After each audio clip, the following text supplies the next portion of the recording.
Hello, everyone, and thank you very much for joining today's show.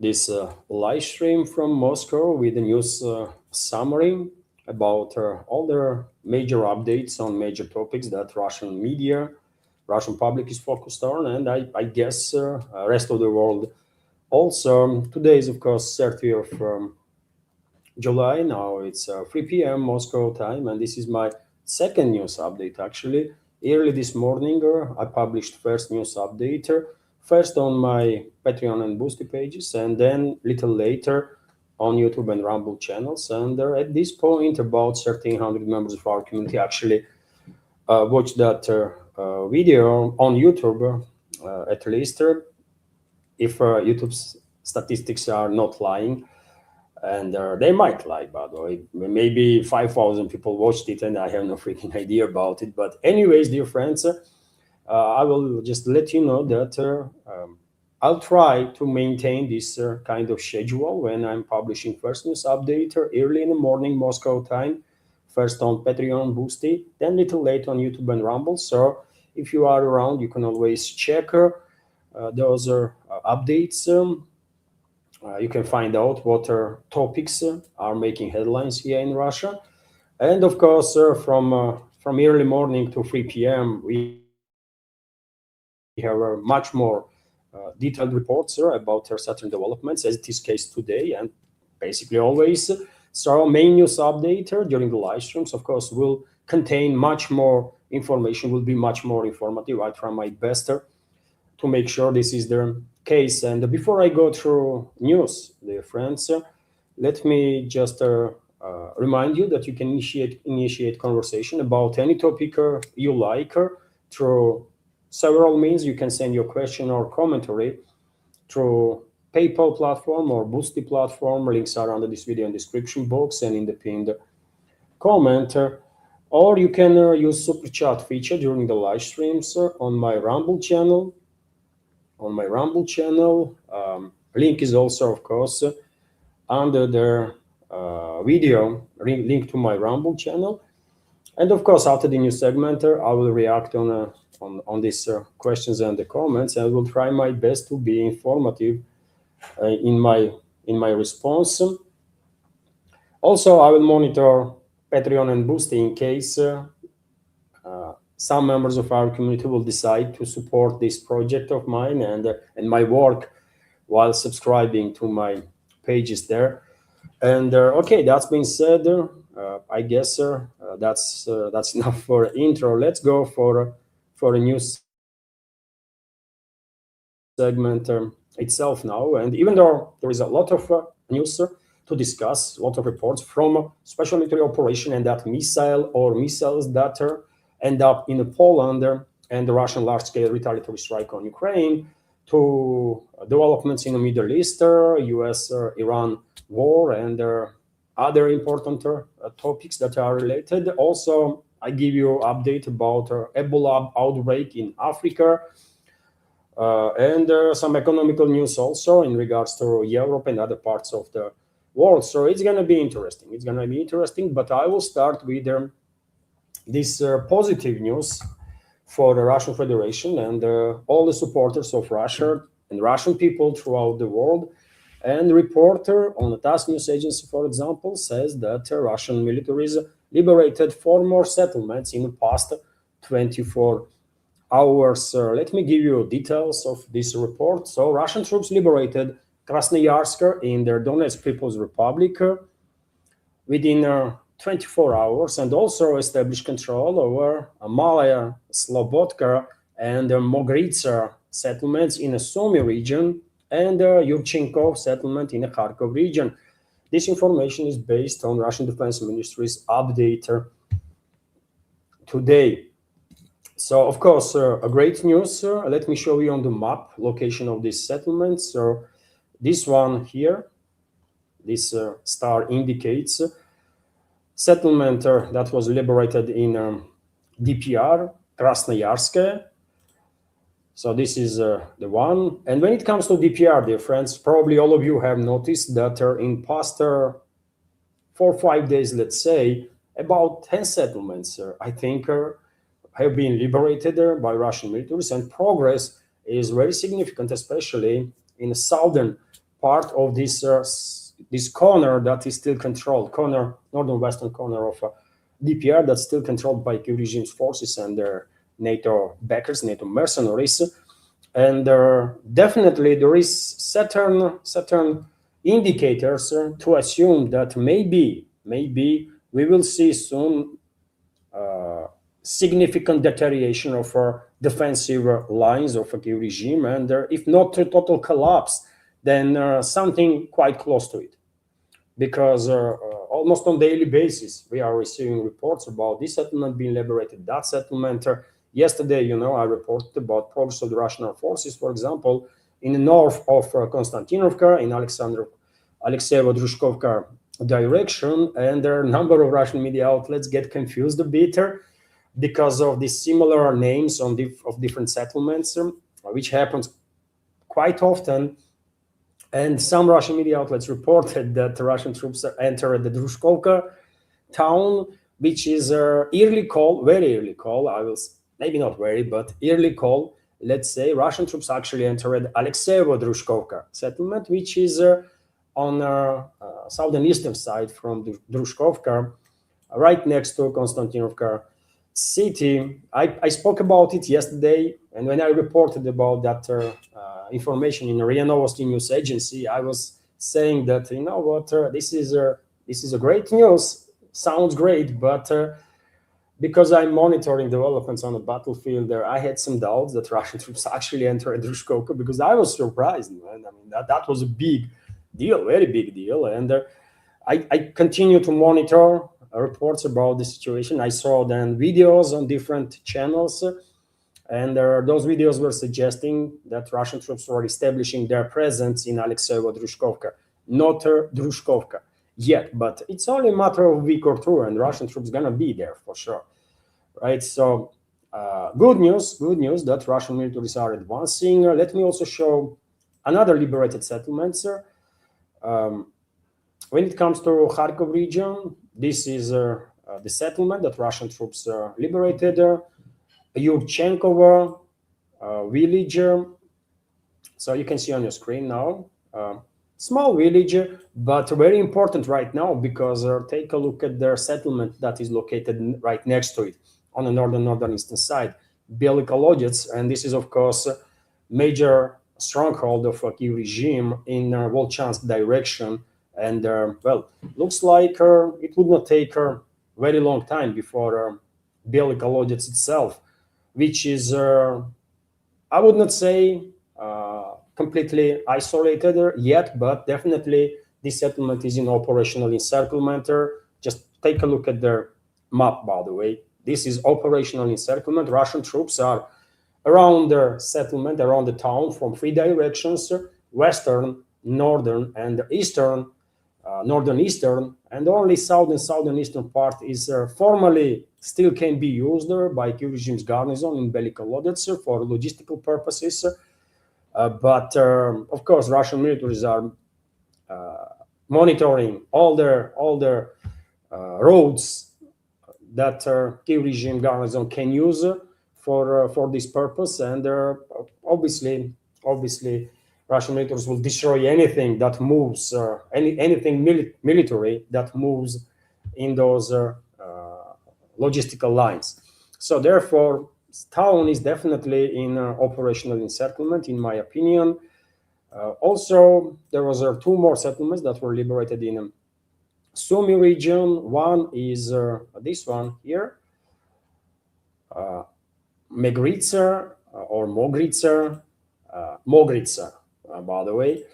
This is the village, also relatively small village, but nevertheless, Russian buffer zone in the Sumy region clearly widens on daily basis, and the Russian troops are approaching this massive forestry area now that are basically somewhat encircles or creates the wall around Sumy from northern eastern side, and Russian troops are entering this forestry from east also.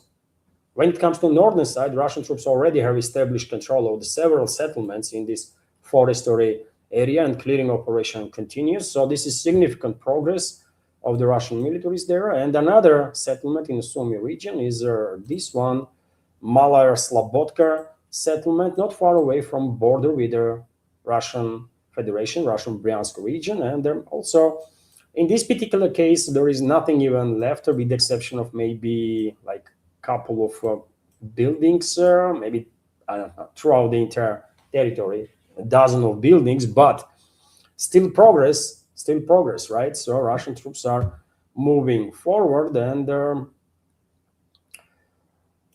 that is their four settlements, right? That were liberated in just past 24 hours. Now let's continue with some other news. And well, of course, all of you know by now, I guess, that Russian armed forces launched their massive, not the biggest or the largest one, but quite a large scale retaliatory long-range precision strike, retaliatory strike on military and logistical infrastructure of the Kiev regime, energy infrastructure that is related to military capabilities of Kiev regime. And well, Defense Ministry shared with the public some of the information. Early in the morning, we had this report that Russian forces launched a massive airstrike overnight, hitting airfields, military telecommunications, and logistics centers in Kiev, Lvov, and 5 other Ukrainian regions, according to Defense Ministry. And then, quote from the statement or the update from Russian militaries: tonight, the Russian armed forces launched a massive strike using long-range precision weapons from land, air, and sea, as well as the attack drones, striking military airfields, military industrial complex enterprises, and the military telecommunications and logistics centers in Ukraine, in the cities of Kiev, Lvov, and Ivano-Frankovsk, Zhytomyr, Rovno, Vinnytsia, and Dnipropetrovsk. These centers are involved in the production, storage, and delivery of various types of missile systems and drones, as well as in maintaining their air, basically producing some components for radio electronic warfare system, radars, and so on. It was a totally legit target, by the way, that Russia struck past night. Although, unfortunately, there is always risk. Whenever there is a long-range, large-scale, or relatively large-scale retaliatory strikes, there is always risk that some missile can be jumped, some missile might, or drone might experience some technical malfunction. Some missile or drone can be intercepted and fail in civilian area, right? And unfortunately, sometimes this happens, although Russian militaries are very clear that they only take action against legit targets. And everybody knows this, by the way. Everybody who actually wants to know knows that this is their case. After all, this is a 5th year of this high-intensity conflict. And according to UN data, and no one can blame UN to be pro-Russian, if anything, US is a tool in hands of Western ruling class and their Zionist allies. But anyways, in some ways at least, right? A Zionist tool, although Zionists are quite often not happy with decisions of US, but UN. But anyways, it's definitely not a pro-Russian institution. And according to UN reports, collateral damage, casualties among civilians are about 15,000 throughout the entire conflict. And I remind you, dear friends, that when Israel went on offensive against Palestinians, Israel was, as a result of Israeli actions, 10, 15, 20,000 people were dying in a few months' time. So there is something to compare, right? And then you can understand that Russian militaries are actually extremely, extremely careful not to hit civilian areas and to avoid collateral damage. But unfortunately, tragedies do occur whenever there is a high-intensity conflict. This is unavoidable, unfortunately. So later on, Defense Ministry shared with the public additional information about exactly what was struck during their nighttime retaliatory attacks. And so in Kiev, Mayak plant, which produces components for the FP1 and FP2 drones and technical plant which assembles drones, including multicopters, were targeted. In Lvov, the LDA-RZ plant, which repairs turbojet engines for their FP5 Flamingo missiles, and the Lorta plant, which makes onboard electronic and radar systems for the Neptune MD missiles and the S-300 air defense systems, were struck. And well, Kiev regime tries to copy S-300s, by the way. They are attempting for quite a while now to build their own air defense systems, their own air defense missiles, while copying Soviet era or Russian made air defense systems, including S-300s. They are not really that successful in this, but nevertheless, they're attempting. So those enterprises were struck in Lvov, also in Ivano-Frankovsk. And when it comes to Lvov, dear friends, reports are that about 12 missiles were struck targets in Lvov. In Ivano-Frankovsk region, SKB or SKV, OVT, and Neftymash enterprises in Kalush were targeted that are involved in production or production of some components from Flamingo, FP7, and 9 Neptune MD long-range strike weapons, as well as their storage of components for them, including those supplied by Western countries. So warehouses were eliminated even in Ivano-Frankovsk, where Western weaponry and Western munition was stored. In Rovna region, Rovna Azot plant was targeted, which produces components for units and the rocket fuel for the Flamingo FP7, 9, and Grom 2 long-range weapon systems of formerly Kiev regime. In reality, most of it is Western design, Western weapon systems. In Dnipropetrovsk region, the Aquaplast plant developed was targeted that engaged in the development of attack drones and unmanned boats, together with Energo Mech Komplekt, another enterprise that was struck, which is involved in the production of towed and their self-propelled howitzers. Russian militaries also targeted their vessel in the port of Yuzhny and the 2 dry cargo ships heading to the ports of Odessa and Chernomorsk. All of them were carrying military equipment, ministry added. So quite a nuanced or detailed report from Russian Defense Ministry about past night's operations when it comes to these long-range strikes. Although there were actually more strikes, right? The Russian Defense Ministry, it's a very conservative institution, and therefore not really that open to share a lot of information. But independent sources in the Russian segment of internet and there are others also reporting based on satellite imagery of fires. For example, in Kiev, that more strikes actually were happening.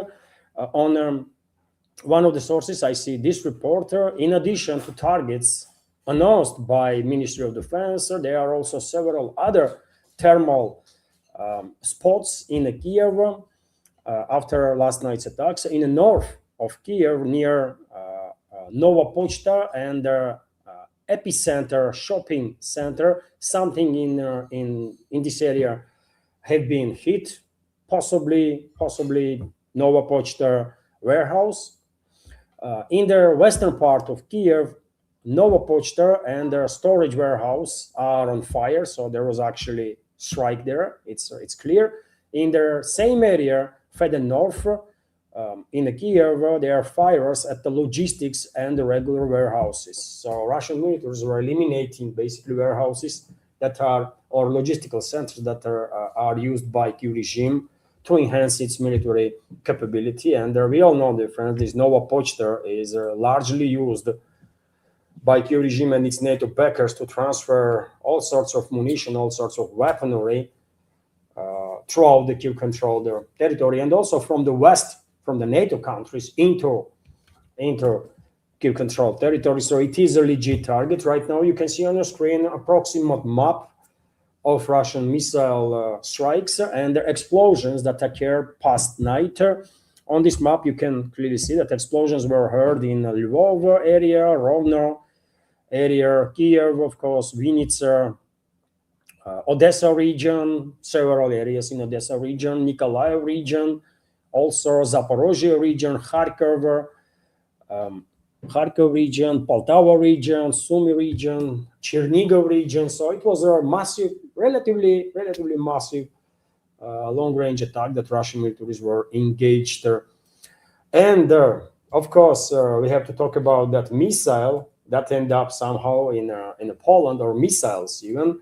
So early in the morning, some sources start reporting that there was a massive explosion, sound of massive explosion in eastern Poland.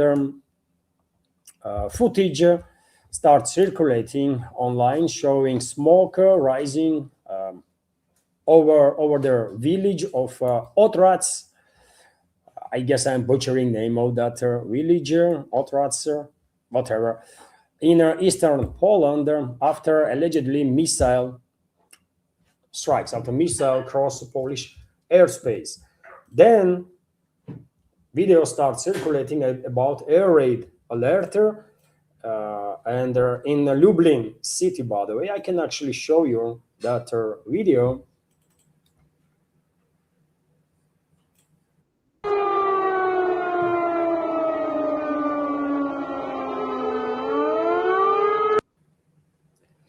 So yeah, it is a raid alerter for sure. And after that, we had this report from Poland about this explosion in Lublin district, based on reports of local authorities. So Polish police reported a powerful explosion and the discovery of the crater in Lublin Voivode, I guess Lublin district. This morning, and this is quote from the statement of local police, we received a report of a loud boom heard in Bilgoraj County between the villages of Tarnovo, Kolonia, and Kolona and Biskupice. The duty officer dispatched police patrols to their scene. Police discovered the crater and the scattered elements of the unidentified object in a field approximately 2 kilometers from their buildings.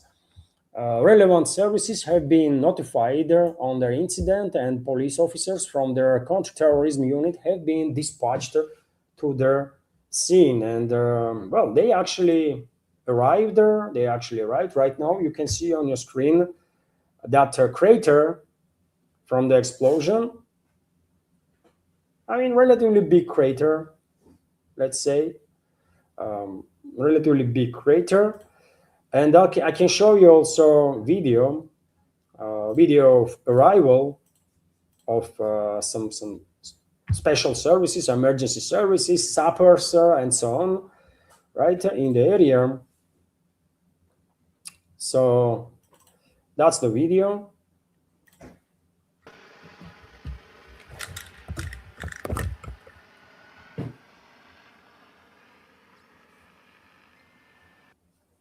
And you can see edge of crater there. Quite a big one, actually. Quite a big one. And also, you know what I noticed? This freaking helicopter, man, which is Mi-24, isn't it? I don't think Poland purchased modern modifications of Mi-24s, which are designated as Mi-35s. So this must be Mi-24, Soviet era Mi-24 that Polish militaries are still using. I guess by silhouette, it definitely looks like one. Share your opinion, what you think, dear friends. I know there are many members of community that are big fans of military aviation. And so, yes, videos start circulating. So there was very little doubt at that point that, yeah, probably something did exploded in Lublin district of Poland, in eastern part of a country. Uh, some uh, some images of these craters emergent stuff. So question then become, what actually happened? What was it, right? And on Solovyov channel, on Solovyov Live channel, which is one of the biggest channels here in Russia, a pro-Russian channel, by the way, patriotic channel. That's how they position themselves. And Solovyov himself is by many affiliated with the Kremlin. And I saw on his channel this report, according to unconfirmed information from enemy monitoring channels during the last night's combined strike on Ukrainian armed forces facilities. Two Kh-101 or Kh, also as it known, 101 cruise missiles penetrated Polish airspace by 90 kilometers near the Lublin. And distance is quite big, isn't it? 90 kilometers, it's quite a lot, actually. And um, given the location of Lublin, well, it could be 90 kilometers, right? This red line is a border between Western Ukraine and Poland, and this is the area approximately. I mean, these fields right there, where this explosion occurred and that crater was created. Also, what I did pay attention to is that there is only one crater that was found by local police, and early reports were suggesting that two missiles actually crossed their Polish airspace. So either both missiles struck the very same spot, which theoretically can happen, but I don't know how realistic is such a scenario that actually both missiles struck same spot, right? And that's why there is only one crater. Or, by the way, either there was a one missile only that crossed Polish airspace, if there was even any missiles whatsoever, maybe Polish secret services, with assistance of British secret services, just detonated something in that field, right? Created a crater. They will spread now around some fragments of, they might spread around some fragments of Russian missiles, Kh-101 or any other one, right, that they can get from Q-controlled territory. A lot of it, actually, if they want to, they might spread it around and then say, oh, you see, Russian missile. Because there was instances before, by the way, isn't it? When missiles were and drones were flying into Poland, into Romania, and so on and so on. And every freaking time, these NATO countries failed to provide any actual believable evidences that Russia had anything to do with it, with the situation, right? It was a false flag operations orchestrated by British secret services, US secret services, and their Ukrainian proxies. So this well might be yet another false flag operation, obviously, and timing is also interesting. Timing is also interesting, dear friends, because after Kiev regime, with assistance of the NATO member states, went for long-range, relatively large-scale attacks on absolutely civilian infrastructure of the Russian Federation, including against Whiteberries, against commercial navigation in Azov Sea, by the way, right? That was a key route and still is a key route for, let's say, Russian exports for food, by the way. I mean, Russia is a big food exporter country, dear friends, and one of the main ways how this food is reaching world market is Azov Sea and then Black Sea. And you know how many vessels were targeted in Azov Sea by Ukrainian Nazis and their British and American and German and French allies, right? In the past, let's say, 4 or 5 weeks, we are talking about more than 100 vessels, according to reports, up to 200. And obviously, Moscow had to retaliate on that. Moscow had to react on that, and that's exactly what happened. And Russian president looks like green-lighted Russian militaries to establish maritime blockade on this Western-backed terrorist and Nazi regime of Ukraine, in Ukraine, right? And blockade was established and still in force and quite effectively, right?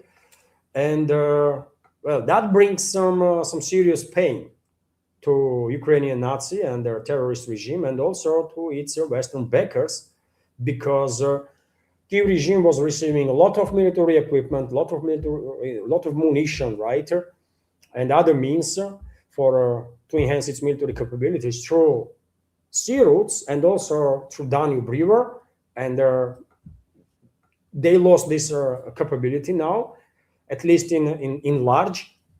And also, of course, maritime routes was one of the key means for any exports that Ukraine is engaged in. And now they cannot export anything. And they are obviously demanding now from their NATO backers for assistance, for help, so that they will flood Europe with their cheap produce, from grain to potato to whatever, right? And I don't think European farmers are going to be happy about it. And even then, if Brussels and London will make decision that, okay, I mean, let's take everything from Ukraine through ground routes, right, or to constant support in Romania, this is not enough. Constant support only can work with about a fifth of overall exports, Ukrainian exports through sea. So clearly not enough. And when it comes to ground routes, by the way, I mean, it will take forever. It will take literally forever before the Kiev regime will be able to export whatever they were exporting. So it's a big deal. It's a real pain, by the way, that Kiev regime is feeling. And its NATO backers, as a result of this Russian retaliatory measure, right? Maritime blockade. And of course, Western ruling class is looking for now means or ways to again initiate conversation about this aerial ceasefire, air ceasefire, or maybe also some no-fly zone and stuff like that. And you know, dear friends, in the past I was sharing with you information a few days ago before Trump Zelensky meeting that one of the topics of discussion most likely will be aerial ceasefire, that globalists, European globalists, will demand from Washington to assist through Zelensky, right? And so now they have a additional reason to go ahead and start whining about Russia, push another wave of anti-Russian hysteria, and at the same time start talking about either no-fly zone or air ceasefire to somehow lure Russia into this yet another deception, yet another trap, and ease pressure on Kiev regime when it comes to maritime blockade. Because, you know, dear friends, Russian Federation established, Russian military established maritime blockade through aerial means, right? Through aerial means. So this might be the reason why British, American, Polish secret services and militaries and their Ukrainian proxies went for this false flag operation. We will find out soon, isn't it? We will find out soon. Although, same time, of course, I will acknowledge the technical probability that, of course, any equipment might experience malfunction, any equipment, including missiles, right? And as a result of jamming, as a result of interception, or because something just went wrong in I don't know, in missile itself, and they might be diverted from actual trajectory and eventually end up in far away from target. So technically speaking, it is also possible, of course, that this Russian missile or missiles went off course for whatever reason and ended up in Poland. But I have doubts about the difference. I acknowledge theoretical possibility of that, but I have doubts that this was the case. I mean, share your opinion. What do you think, dear friends? This is a false flag operation, I think. 99% probability that this is a false flag operation to initiate another wave of talks about ceasefire, especially aerial ceasefire, to somehow ease pressure on this Western-backed Nazi and terrorist regime. That's what I think. And well, Warsaw is already moving in this direction because Polish defense minister already commented on the matter. He stated that there was an extremely difficult night for Polish air defenses, an extremely difficult night for our defense, surveillance, and threat detection systems. I thank everyone who coordinated, observed, analyzed, and responded to the events over Ukraine and in our airspace today, stated Kozniak Kamiac, defense minister of Poland, while commenting on this so-called air attack or air incursion into Poland during Russian retaliatory strike on Ukraine. Polish authorities believe that the fallen object was most likely KH-101 cruise missile used during the Russian retaliatory strikes on Ukraine. Yet again, your friends, it's nothing easier. I mean, let's be real, man. For British Secret Services, for the American colleagues from CIA, for the British and American militaries, for the Polish proxies and their Ukrainian proxies, there is not really a big deal to detonate, let's say, 300 kilos of explosives in a field somewhere, right?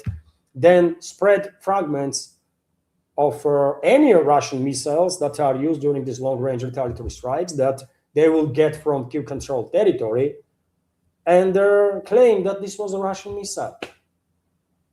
It's not that difficult to organize this kind of false flag operation, and given the track record of London, Washington, Warsaw, and the Kiev regime, probably that's exactly what happened. False flag operation, period. Right? At this point, Russian Defense Ministry did not yet make a statement.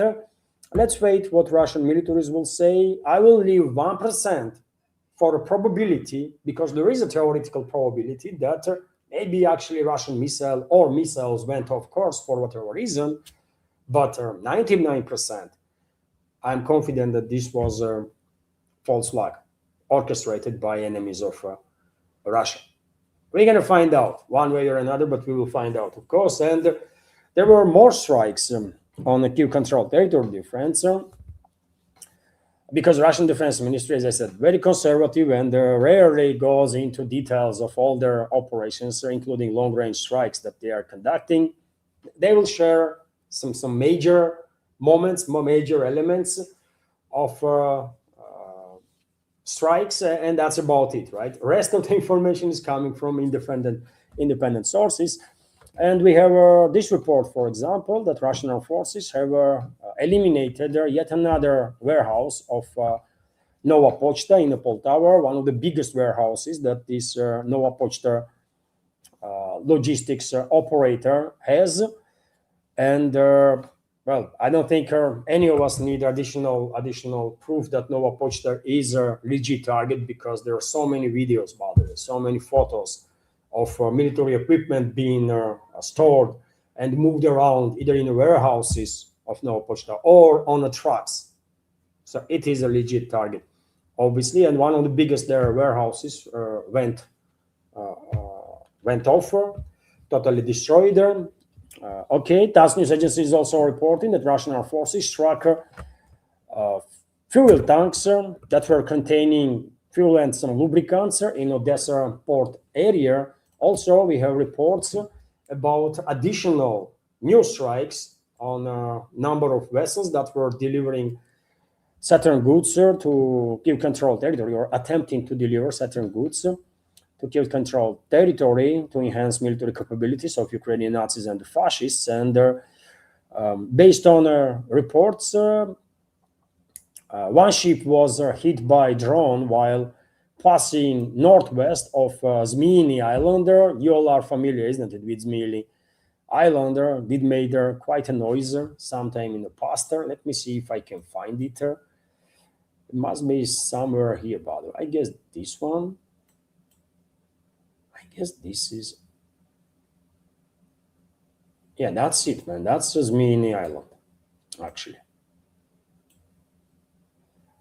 Easy to spot because there are no freaking that many islands in the Black Sea, right? So yeah, that's Zmini Island. As long as you know approximate area where to look, you can find it easy. So one vessel was destroyed or targeted, at least, right? The scale of damage is unknown, but at least was targeted around Zmini Island. Second vessel was tracked in the port of Yuzhny, Odessa region on the Danube River. The third strike was recorded directly in the port of Odessa. So three more vessels that were involved in enhancing the military capabilities of the regime are out of action. Russian maritime blockade still in force, which is a good thing. And also another vessel was targeted and caught fire yesterday evening.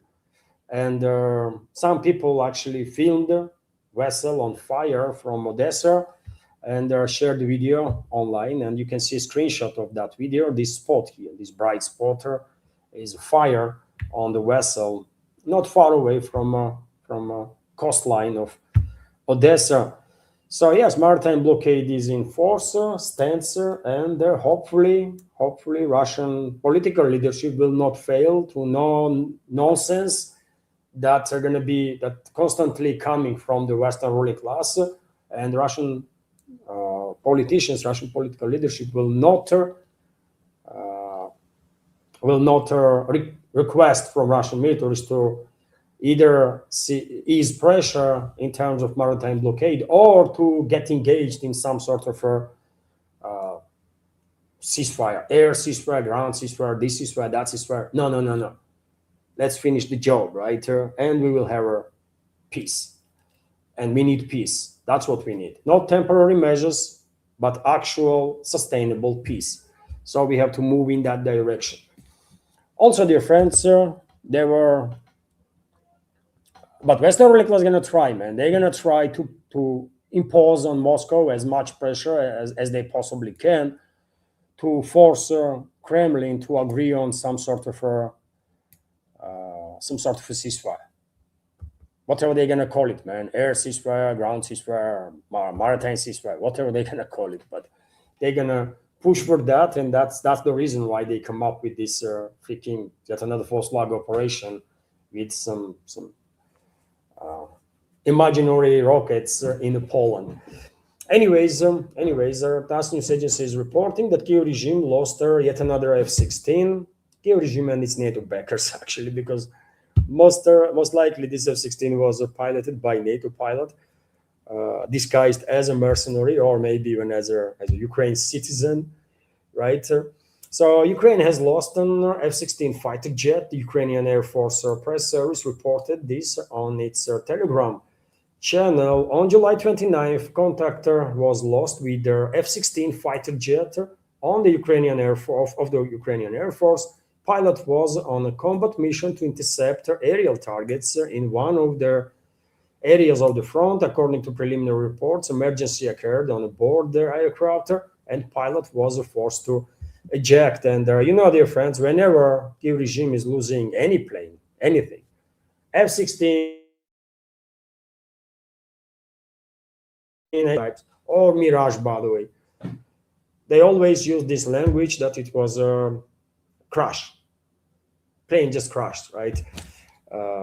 In reality, of course, these planes are neutralized by Russian air defense, either Russian air defense forces or Russian fighter pilots as a result of air-to-air combat, right? And I don't know what was the case in regards to this particular F-16 that was neutralized there.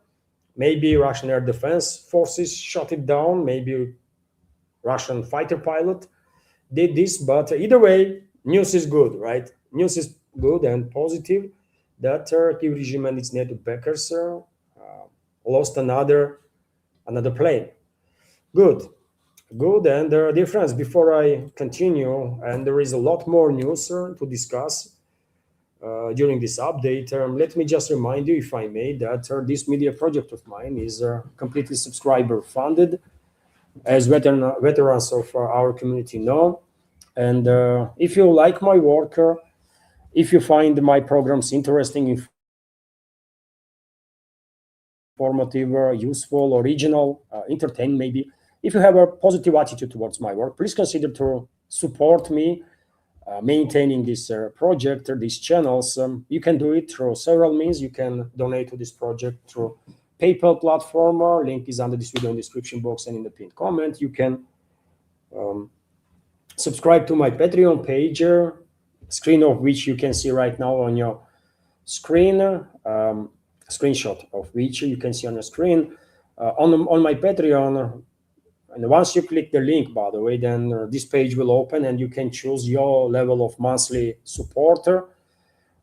You can do the same if you want on my Boosty page, and same time you can use Boosty for donations too, for tips or donations to this project. It's easy to navigate actually on Boosty. I don't know, some members of community did their commented quite a few times that they find it difficult to understand Boosty, but I don't know, it's quite easy. You don't even need to register, by the way. You can use your existing account on Google or on any other main platform in your part of the world to enter the Boosty, and then it's easy. But anyways, there is an option of that, right? On Patreon, you can also, if you are not a subscriber, not a member of community, you can purchase videos, separate videos, right? And support the channel this way. You can purchase a subscription, gift card also as a donation. And during the live streams right now, and I'm online right now, by the way. Sometimes members of community are mixing it up, they are confused, don't know when I'm online actually, when I'm offline. Right now, I'm online. I launched this video at 3 p.m. Moscow time, and it's 15:49 at this point, so I am online, right? And when I'm online, you can use a super chat feature on Rumble, of course, to highlight any topic, any commentary, send any question you want, and of course I will react on it after the news segment. And also you can use premium subscription gift card, by the way, on Rumble to support this project and my work. Each such a gift card, each premium subscription gift card on Rumble is a $5 donation.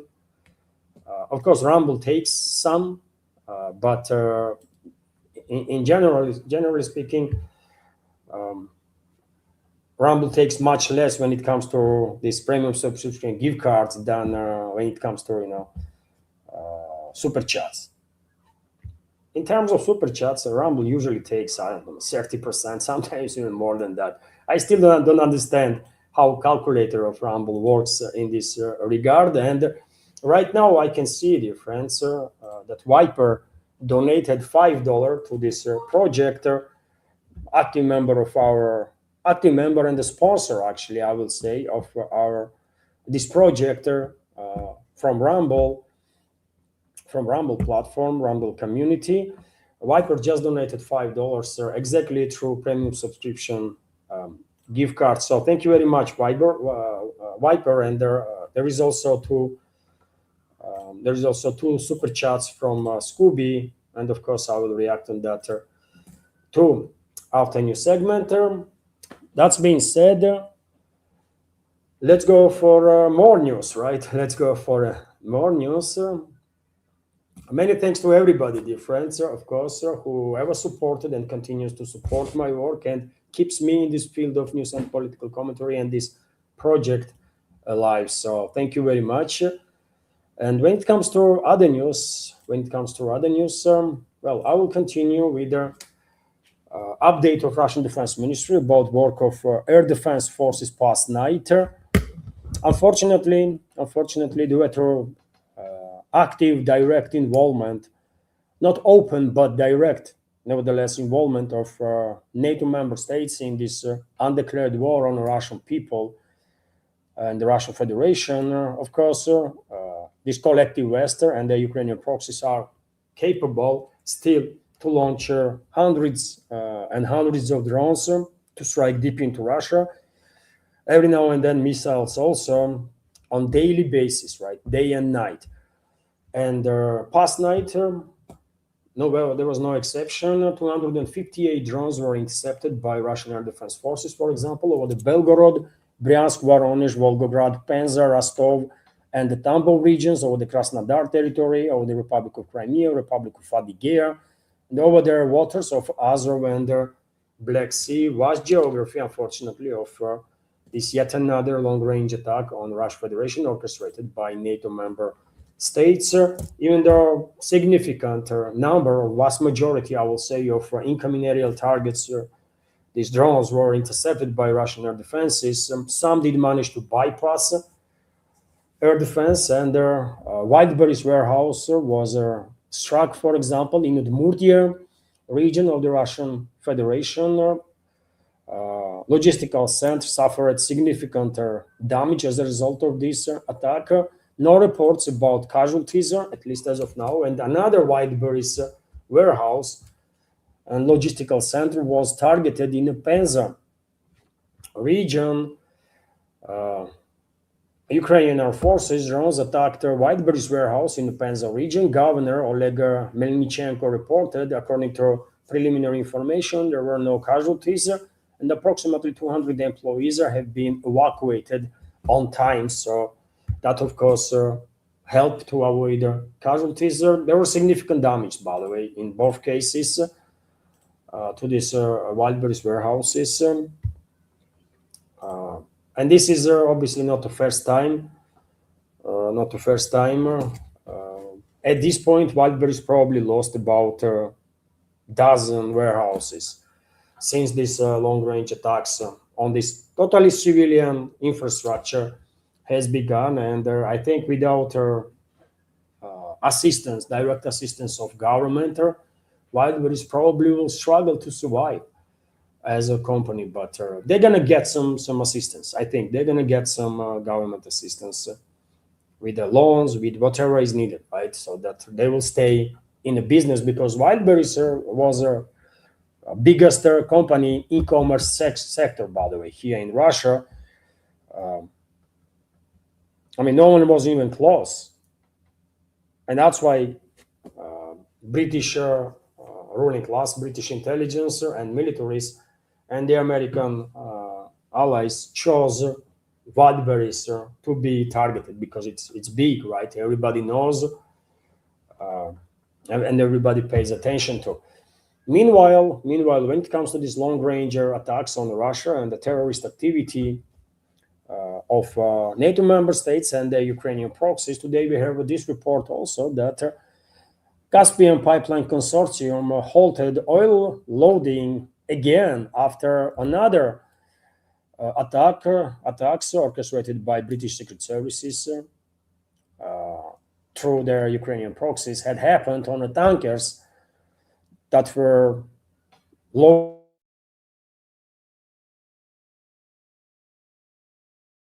Company, by the way, Kazakhstani company, formally at least, and American companies are major shareholders also there.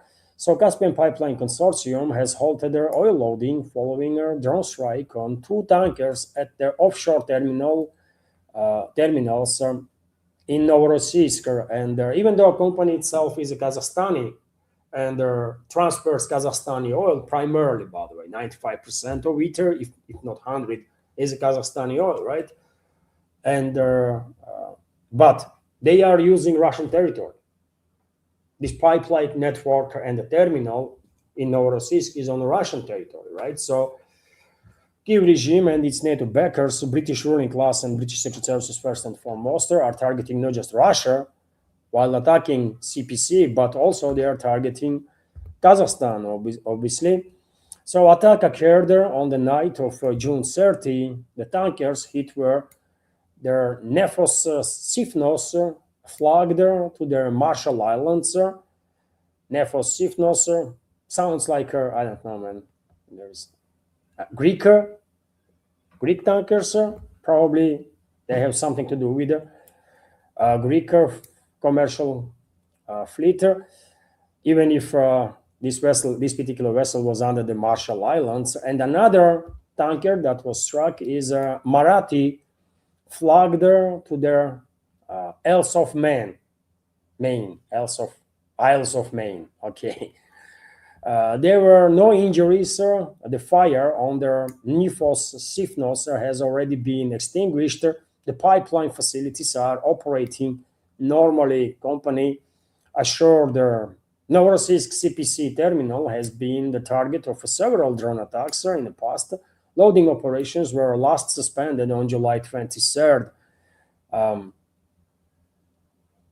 loading resumed earlier this week, but well, as you can see, not for long. And I think, dear friends, while targeting CPC, British ruling class is increasing pressure on Kazakhstani authorities not to get involved in the terrorist activity of a British embassy, British secret services and militaries on the Kazakhstani soil against the terrorist activity that they are engaged in against the Russian Federation, and are also against China. Let's not forget that they are using Kazakhstan against Russia and against China too. They are just not hitting China directly right now, but they are infiltrating China from Kazakhstan through different means, right? And their situation will only escalate from now on. In this regard, if Moscow and Beijing will not deal with this area as they should. And of course, even though this terrorist activity is led by British ruling class and British intelligence and militaries, of course, US is also directly involved, and the US ruling class is also directly involved, and they're engaged in this terrorist activity, US embassy included, of course. And they will come, hopefully, that they all will pay price for these crimes that they are committing against humanity, including against Russian people. Meanwhile, Financial Times, for whatever reason, decided that they're going to come up with an article informing the reader that US and France are providing Kyiv regime with their intelligence information to strike on Russian territory, to avoid air defenses, and for rest of the terrorist activity. And well, how surprised are we, isn't it? How surprised all of us are that, well, US and France are providing intelligence to Ukrainian Nazis and the fascists. Of course they do, man. Of course they do. And US is, of course, leading the charge when it comes to intelligence sharing, that then used against Russia. UK and France are obviously also out there. Not a surprise for nobody, obviously, and hopefully they will come when hopefully payday will come, and all their enemies of Russia will pay heavy price for all the crimes that they committed against Russian people. That's all I will say on that. And that day will come, by the way. And when it comes to US hostilities, well, on that topic exactly, we have this report that a US reconnaissance plane has been circling near the Russian border for the second day in a row. This is happening in the Black Sea, and you know, dear friends, what that means, isn't it? You know what that means. About a week ago, there was a 2 days in a row when NATO AWACS plane was circulating over the Baltic NATO member states, quasi-states, let's say, And I said straight away, if you remember that Western ruling class is planning, most definitely planning large-scale attack on the Leningrad region and St. Petersburg. That's exactly what happened. And this time around, it's not going to be any different. U.S. intelligence, NATO intelligence, they are clearly preparing a large-scale attack on the southern sectors, on southern Russia. And that's why they are keeping their intelligence planes over the Black Sea for consecutive days now. Maybe they will go for a large-scale massive attack on Crimea, maybe on Rostov city, maybe on, I don't know, some other directions, but it will be southern part of Russian Federation. Hopefully, Russian air defenses are ready because a large scale attack is coming, and that's the only reason. Preparation of that attack is the only reason why U.S. surveillance plane is circulating out there in the Black Sea, over the Black Sea. So that's a additional indicator, if anybody wanted, that U.S. is actively engaged in this war against Russian people. And when it comes to U.S. hostility towards Russia, we have also this report that Russian sanctions bill passes a second procedural vote in U.S. Senate. So a bill to tighten U.S. sanctions against Russia and Iran passed its second procedural vote in the U.S. Senate on Wednesday, according to C-SPAN broadcaster. As many as 84 senators voted to launch debates on this document, while 12 were against. This means that the work on the bill may be continued and the final voting might be organized later. And some sources are reporting difference that maybe this anti-Russian sanctions bill will be introduced, which is basically sanctions not so much on Russia, because Russia does not care about any sanctions. This is a threat of sanctions on Russian trade partners. And this bill introduces basically 100% tariffs on any imports from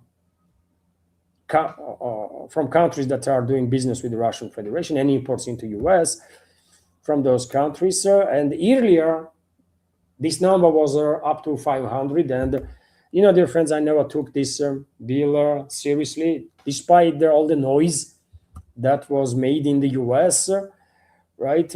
Because it was clear to me that this is just a PR stand, right? This is public relations stand. It has nothing to do with reality, because US is in no position to impose 500% tariffs on Russian trade partners, and US is in no position to introduce even 100% tariffs on Russian trade partners.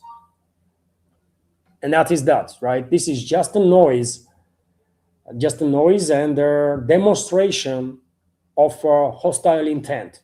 Demonstration that American ruling class is hostile towards Russia. And that is that. Really.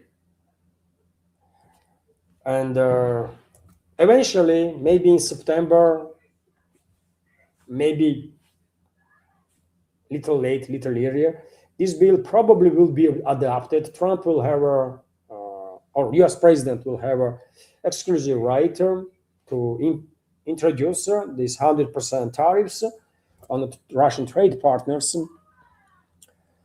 And whenever Trump was asked about the subject, he was saying that Iran should be added to this bill, and that's exactly what happened. After reduction, Iran was added to it, and yesterday Trump was asked again what he thinks about this sanctions bill, and he said that, well, Iran was added, but now we have to add tariffs also. Tariffs that will be imposed on countries that will do business with Iran. So they want to do the same with Iran that they are doing with Russia. Yet again, man, clown show. What can I say? Total freaking clown show, right? And that's what it is. Even if this bill is introduced, as I said, I don't think US is in a position to introduce either 100 or even 50% tariffs on top of what have already been introduced, or let's say in regards to Chinese imports. You know, and US imports a lot of Chinese goods, right? A lot. So this is all just noise. Hostile intents and their intended hostility. That is that. Meanwhile, of course, collective West is packed with their anti-Russian elements. It's not just US, but UK, by the way. I mean, British ruling class is a Russophobic to the bone, man. They are just they can't they don't know any better. They don't know how to be normal human being without any hate towards Russia or towards any other group of people.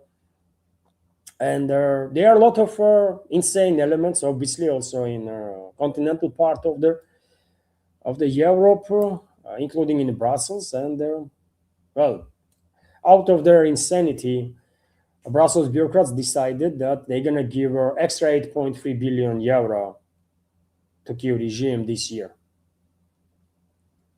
while European citizens or citizens of European countries, by the way, many of them are struggling with the day-to-day life. These imbeciles that are in charge of EU and EU member states are allocating tremendous volume of money to further prolong this war against Russian people. And at this point, they probably not even counting. At this point, they have stolen so much money from European taxpayers with no resistance at all that probably they are no longer even counting.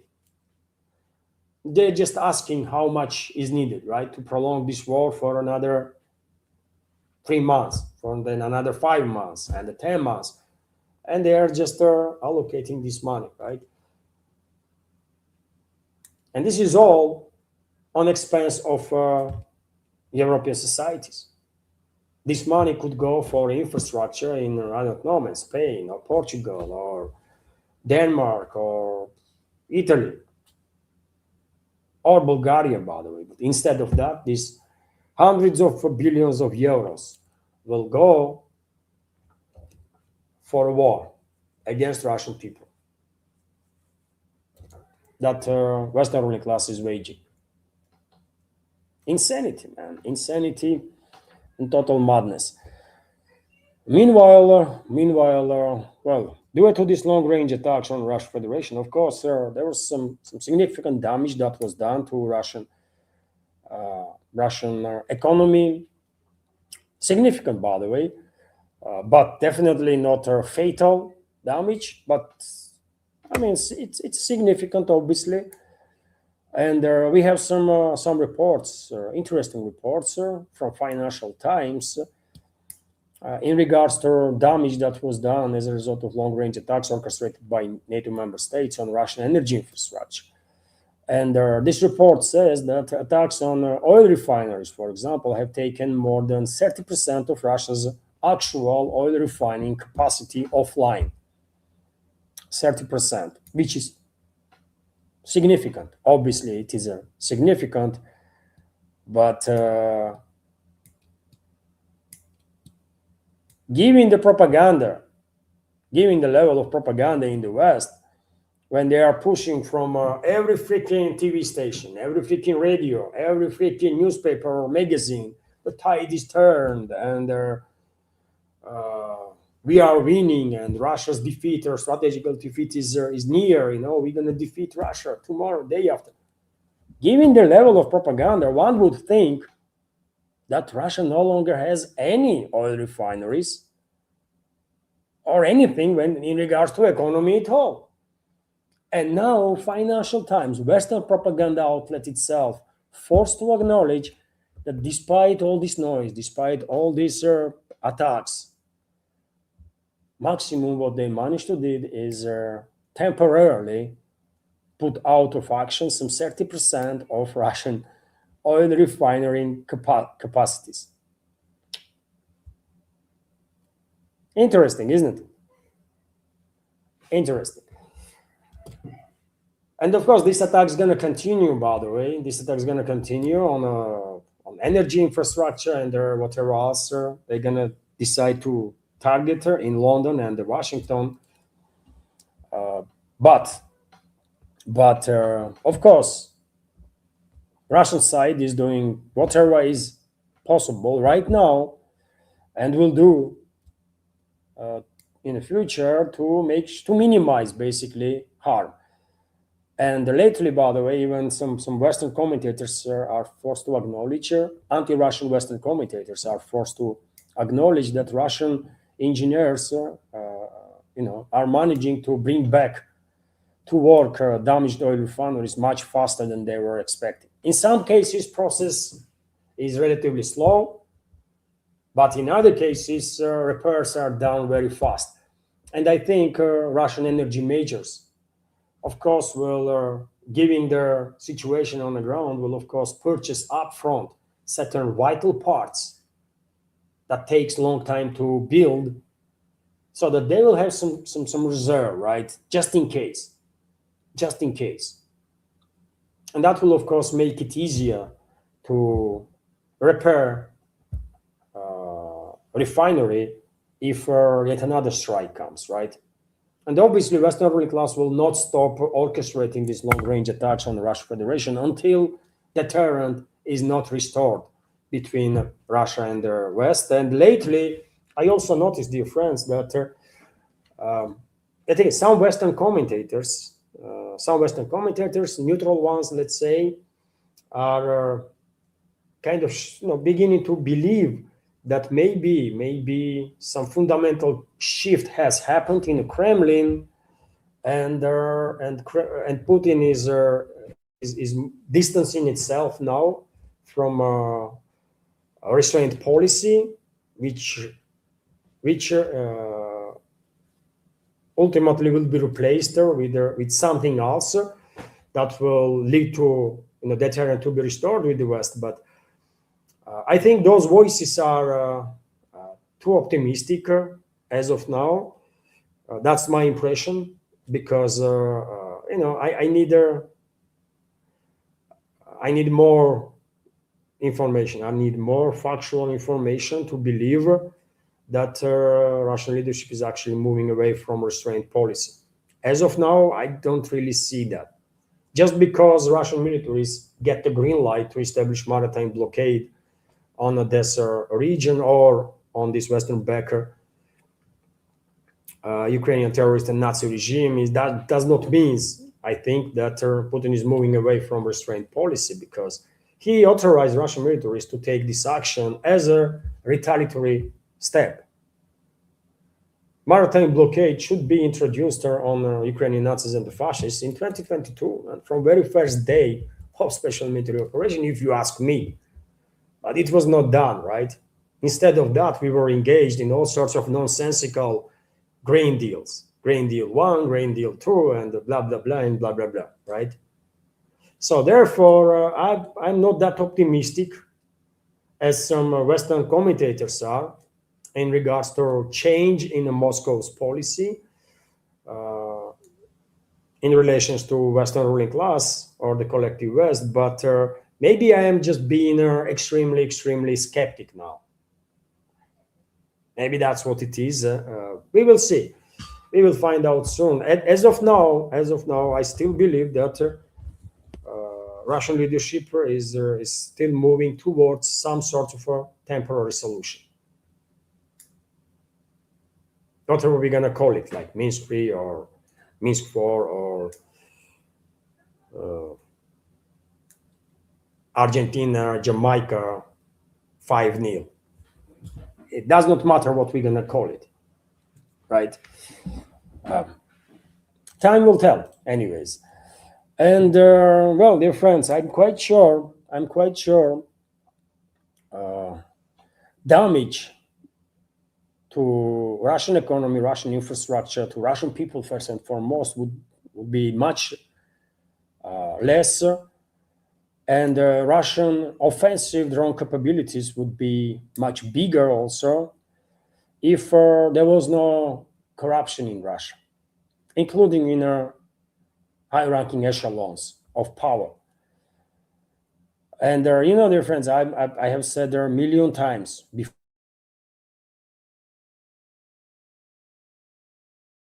most dangerous enemy is corruption and the corrupt officials, corrupt people, especially officials, by the way, because they have decision-making power in their hands, right? On whatever levels they are. So they are extremely dangerous to society and to the country, those corrupt officials. And well, Russia is no exception, obviously. After all, practically all the deputies of former defense minister and current secretary of the Security Council, Shoigu, are under the investigation or already in a prison. And that indicates your level of corruption or scale of corruption that Russia is facing and has to fight. And there is fight, by the way, don't get me wrong. There is a fight against corruption, but definitely more needs to be done. Because if deputies of defense minister are engaged in a tremendous level of corruption, then what about other institutions, man, that are under lesser control than defense ministry? It's scary even to think about the level of damage that is done to people and their country by these corrupt freaking animals, right?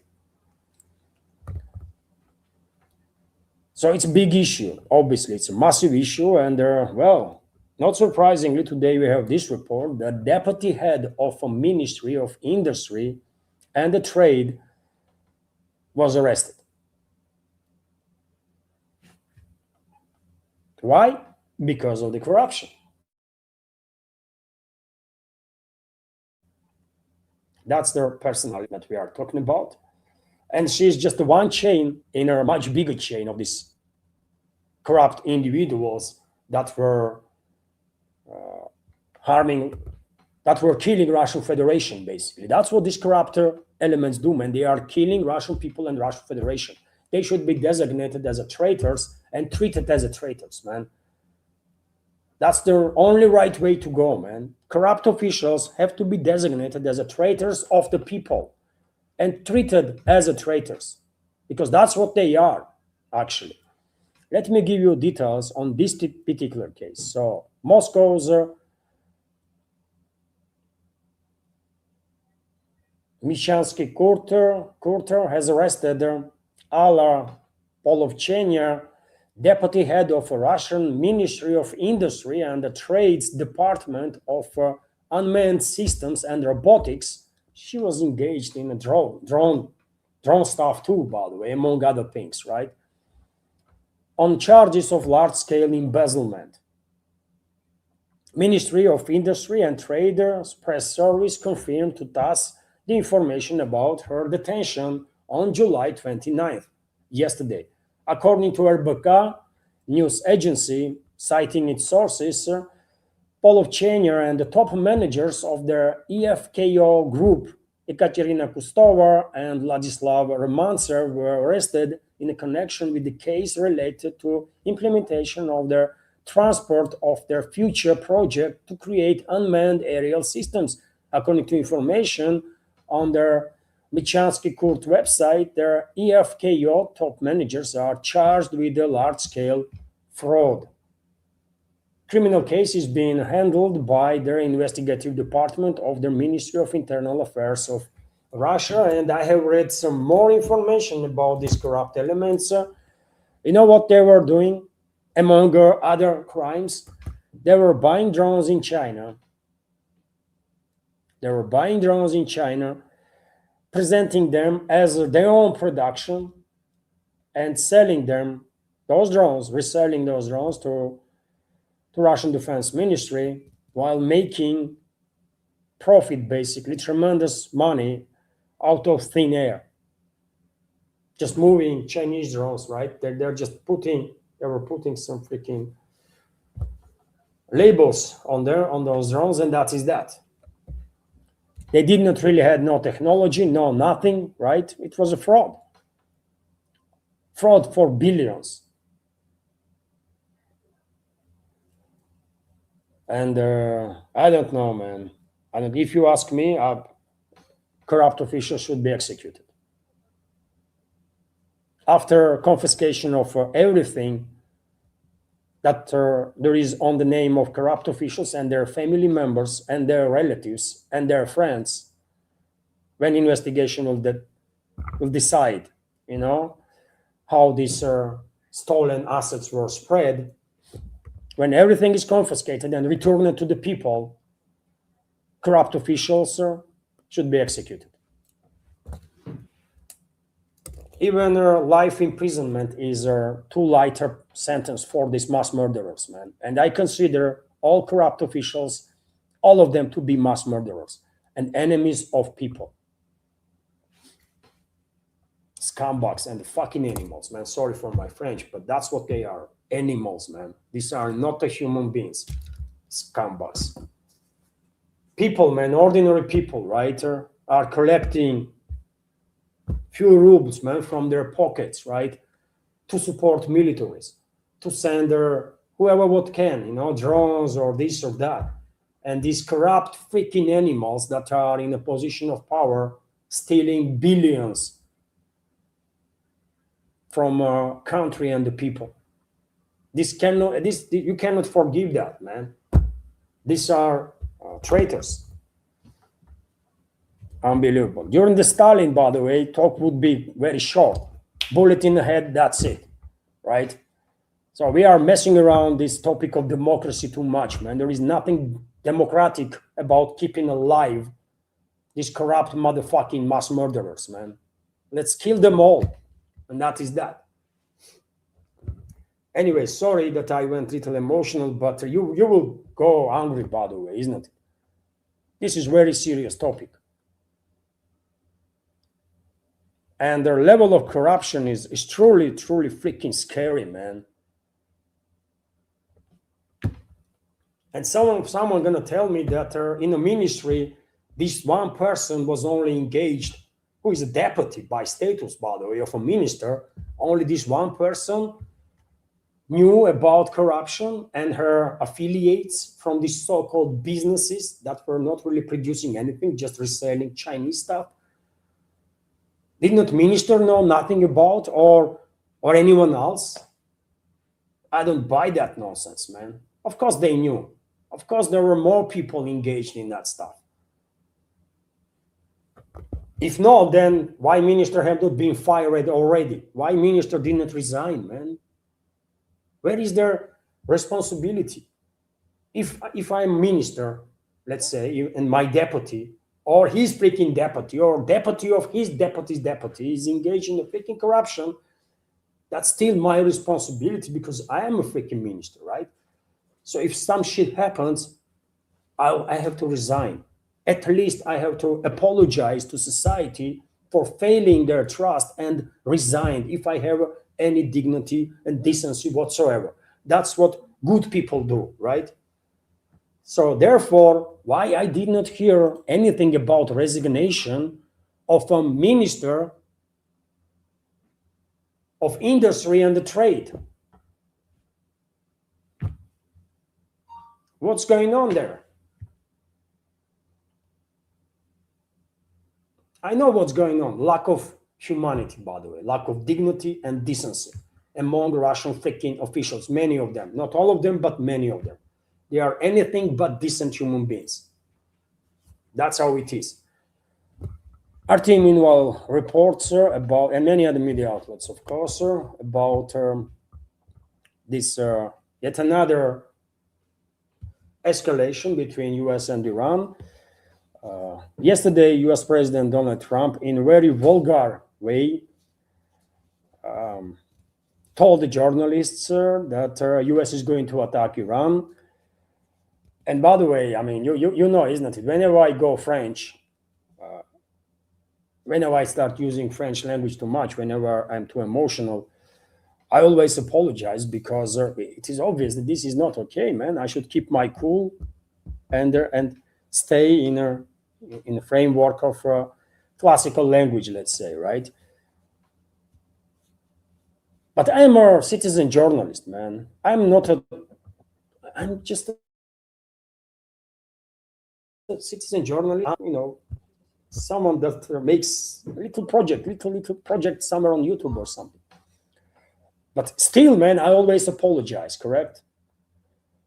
So I didn't understand how come that in the Western world, man, especially in the US, it is totally normalized when president uses crazy language, and then all the media outlets are repeating the same. Don't they understand that this is wrong? If Trump was just a citizen journalist, okay, you will say, who cares, right? Okay, do whatever you want. You are just a citizen journalist or just an ordinary human. But president, to use this kind of language that you can see on your screen in Artist headline, that's not good, man. That's not okay, for sure. But yeah, that's how Trump announced about incoming strikes on Iran, and they actually went and targeted Iran civilian areas. Many civilian areas were struck, and you know why? Because, as I said before, U.S. is running out of targets. They don't know what to strike. They don't know what to strike, and they are going after civilians. U.S. airstrike hit residential building in South Iran, in Kashm city, on Kashm Island, by the way, right? Rescue teams went in and were searching for survivors under the rubble. And I can show you, I believe I have a video, by the way, of aftermath of this attack. Clearly intentional attack on civilians. They don't care, man. They just don't care. Look.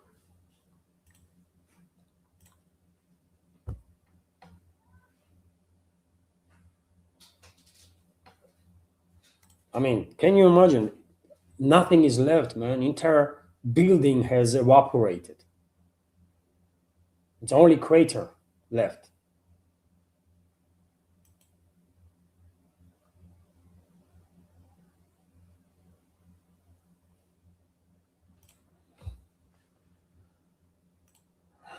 And the longer this conflict continues, there will be more and more such instances when US militaries will eliminate absolutely civilian areas, civilian infrastructure.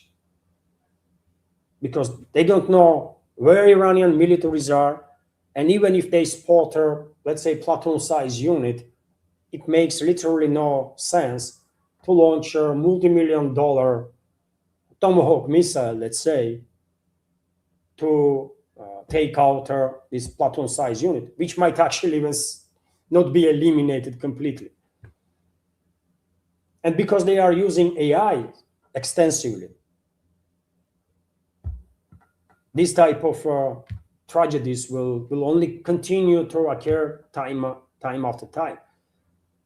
Because all AI needs is to analyze certain data. If AI spots something that it will consider military, if some civilian will move around in a military, in a camouflage dress, and there is it's a designing stuff, isn't it?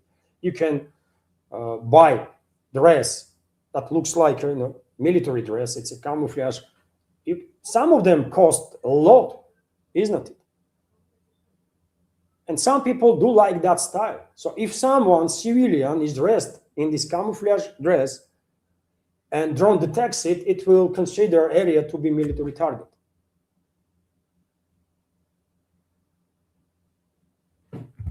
Isn't it? So yet another crime against humanity committed by US militaries.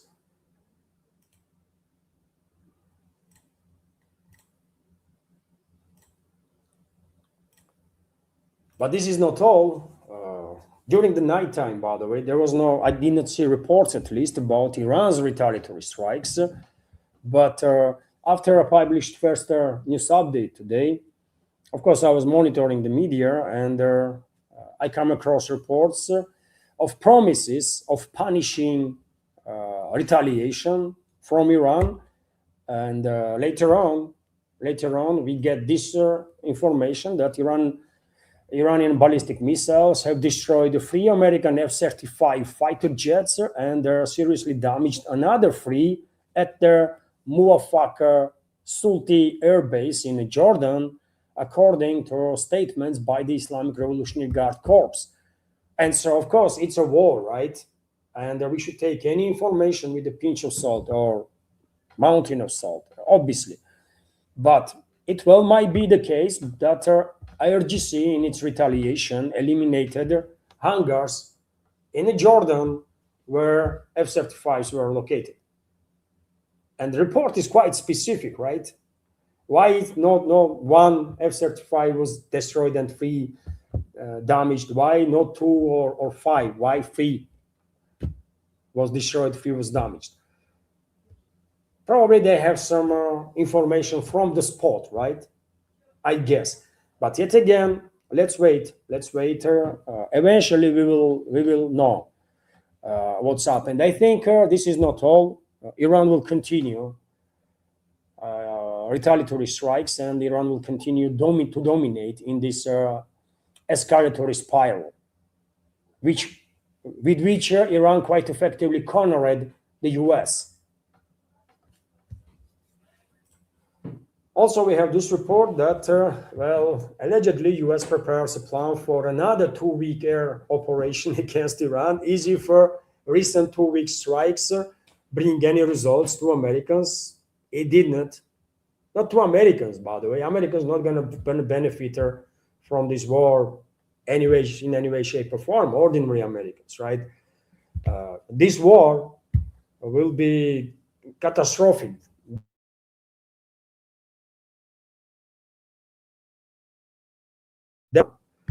Right? But if you take this criminal gang that is charged of US, this American so-called ruling class, did they manage to achieve anything with the recent 2-week aerial campaign?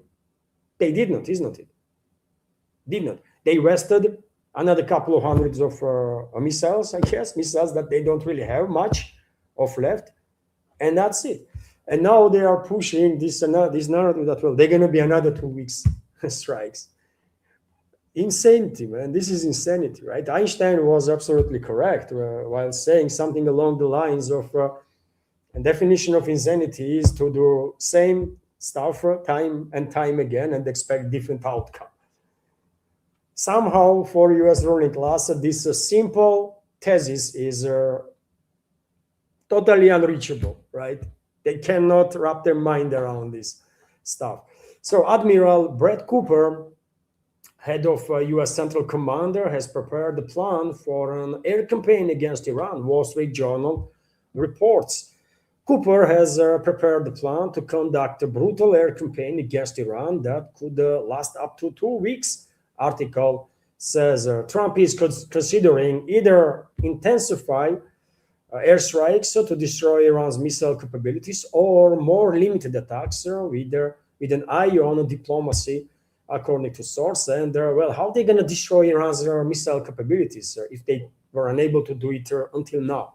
I remind you, dear friends, that even Western propaganda outlets were forced to acknowledge that despite all the strikes on Iran since the beginning of this second war, Iran still maintained 70 to 80% of its missile capabilities, which is quite impressive, isn't it? Which is quite impressive, to say the least. But now we have these reports that US will go for another 2 weeks campaign. We will see. Iran definitely succeeded in keeping US trapped in this escalatory spiral because Iranians know perfectly well US lacks long-range missiles. US is in no position to have any chances if it comes to ground campaign, ground invasion, and even in the long-range warfare, US is losing because they are wasting more missiles in this campaign that they can produce. So eventually they're literally going to run out of missiles, long-range missiles. Whatever it is, ATACMS, Tomahawks, JSSMs, or something else. Also, I think this one is an interesting report that U.S. is running out of not just cruise missiles, long-range cruise missiles, but U.S. is running out also interceptor missiles. And for example, Center for Strategic and International Studies in Washington reports that United States has fewer than 1,000 Patriot missiles left, Patriot interceptor missiles left, and fewer than 250 THAAD air defense interceptor missiles left. So 1,000 Patriot interceptor missiles, most of them probably PAC-2 or something like that are literally garbage. And only about 250 interceptor missiles for THAAD. This is disaster, man. If this data that is coming from America itself, from this Washington-based Center of Strategic and International Studies, if this information is correct, then well, that's quite devastating stuff. Should be quite devastating for U.S. militaries and the Pentagon, right? Because U.S. is defenseless. U.S. is literally defenseless. That's what Trump's administration did to America. Biden's administration initially, and now Trump's administration, while giving up their air defense systems, air defense missiles to everybody, including Ukrainian Nazis and the fascists that get hundreds and hundreds and hundreds of those, right? And also as a result of this unprovoked aggression against Iran, as a result of which, of course, U.S. used a lot of air defense missiles, and not so much to protect American assets in a region, but to protect Israel, which is also another shocking stuff about all this situation, right? And now they only have about 1,000 Patriot interceptors and 250 THAAD interceptors. This is insanity. No wonder, dear friends, we have reports that yesterday Pentagon signed their new contractor with their U.S. military-industrial complex for thousands and thousands of interceptor missiles. So Lockheed Martin, for example, announced that on July 29th, yesterday, U.S. government provided additional funding of $53.86 billion. Billion dollars, by the way, not a million, but $1 billion. So on July 29th, U.S. government provided additional funding of $53.86 billion for the production of PAC-3 MSE missiles. This funding is an addition to the previously signed contract worth $4.7 billion, valid until 2032. According to company, this will allow them to triple the production of air defense missiles by 2030, reaching a rate of 2,000 units per year. So a lot of money, by the way, a lot of money is going in changing the hands there in the US from public to military industrial complex, although public was not being asked by anybody about any of it, right? All US ruling administration does is just steal this money, man. Take the money from public, stole the money from taxpayers' pockets, and then give it to your sponsors, right? Give it to a military-industrial complex, bail out freaking banks, bail out freaking multinational corporations whenever they need it, right? And these bailouts are for hundreds and hundreds and hundreds of billions of dollars. The U.S. is crumbling. It's a fourth decade now that U.S. is in a decline, at least a fourth decade that U.S. is in a decline, and unfortunately, American society in large still is in deep sleep, man, which is insane, absolutely insane, right? I can't understand how this can be, but it is the reality, right? This matrix is broken, man. This matrix is broken because logic is not working in this freaking matrix. It's too freaking illogical. Because I don't understand how societies, either in US or any other Western country, take Europe or Canada, can be this inert, by the way, when their own governments are destroying the future of their kids, literally destroying. But yeah, it's, I don't know, man. It's after all, it is business of societies of these Western countries, man. What they will do, but I truly struggle to understand their passivity. How they can be this passive, man. When you have seen like 4 decades, at least 4 decades of decline in US, and don't take my words for it, or ask any US citizen of, let's say, 50 years and above. And they will tell you, man, that their parents were able, with the ordinary jobs, right? Usually their fathers, while moms were at home and they're raising the kids, right? Which is most important stuff that human can do, right? To be used to raise the kids and teach them what is the good and what is bad, right? And tremendous responsibility, obviously, and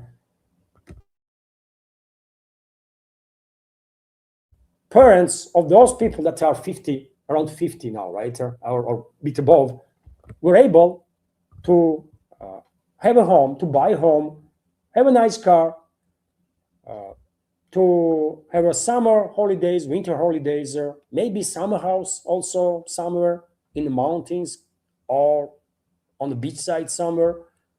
They had a more or less okay life. I'm talking about middle class. And now in last 40 years, decline is so significant that nowadays younger families not even able to dream about freaking mortgage. You know? And by the time they are 30, 35, they are in debt for hundreds of thousands of dollars. This is crazy. But in large society, just, keeps continue to sleep, man. And maybe situation is bit more, little bit better in Europe, but not that much actually, right? Europe is in decline too. And all because of these insane policies of their political leadership there that is not being challenged by society for whatever reasons. Meanwhile, when it comes to Middle East, dear friends, of course, we all know that after certain polls, Saudi Arabia is behaving extremely irrationally again. Saudi Arabia escalated with the Houthi rebels about like 10 days ago, and now Saudi is escalating against Iraq.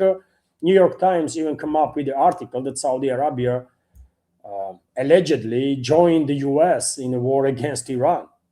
Saudi Arabia has officially confirmed its participation in the war against Iran, launching strikes against the pro-Iranian formations in eastern Iraq kingdom, which for years has tried to maintain a balance between Washington and Tehran, has finally entered the conflict on the side of United States. This is coming from New York Times, by the way, right? And because this is coming from New York Times, I recommend everybody to take this report with a pinch of salt, because I'm not convinced, despite this irrational behavior of Riyadh in the past 2 weeks also, right? When they escalated with Yemen, then now they are escalating simultaneously with Iraq, and ultimately with Iran. I think this is not yet a confirmation that Saudi is 100% in this war against Iran, and I have many reasons to be skeptical of this type of reports in Western propaganda that, well, Saudis finally are in US camp against Iran. No. It's much more complex than that. Maybe Saudi royal family was forced to escalate for whatever reason. God knows what American ruling class or Western ruling class have on them. But I think Saudi is going to get some additional uh, guarantees, sort of, from Moscow and Beijing. I expect, due to this escalation, literally in coming days, by the way, maybe today, maybe tomorrow, maybe day after, some contacts to happen between Moscow and Riyadh, between Beijing and Riyadh, and Russian and Chinese side probably will try, most likely will try to bring Saudi leadership to some senses, right? And they will stay out in large. They will stay out of this war. I hope so, at least, right? Because if anything, entire this Middle Eastern chapter of global strategy of the Western ruling class is directed against everybody in the region, not just solely against Iran, but against everybody, because in order to keep this region cut off as much as possible and for as long as possible from the rest of the world, from global economy, especially energy sector of this region. And that's the main task of the Middle Eastern chapter of their Western strategy. They have to engulf the entire region into fire of violence on ethnic and sectarian lines.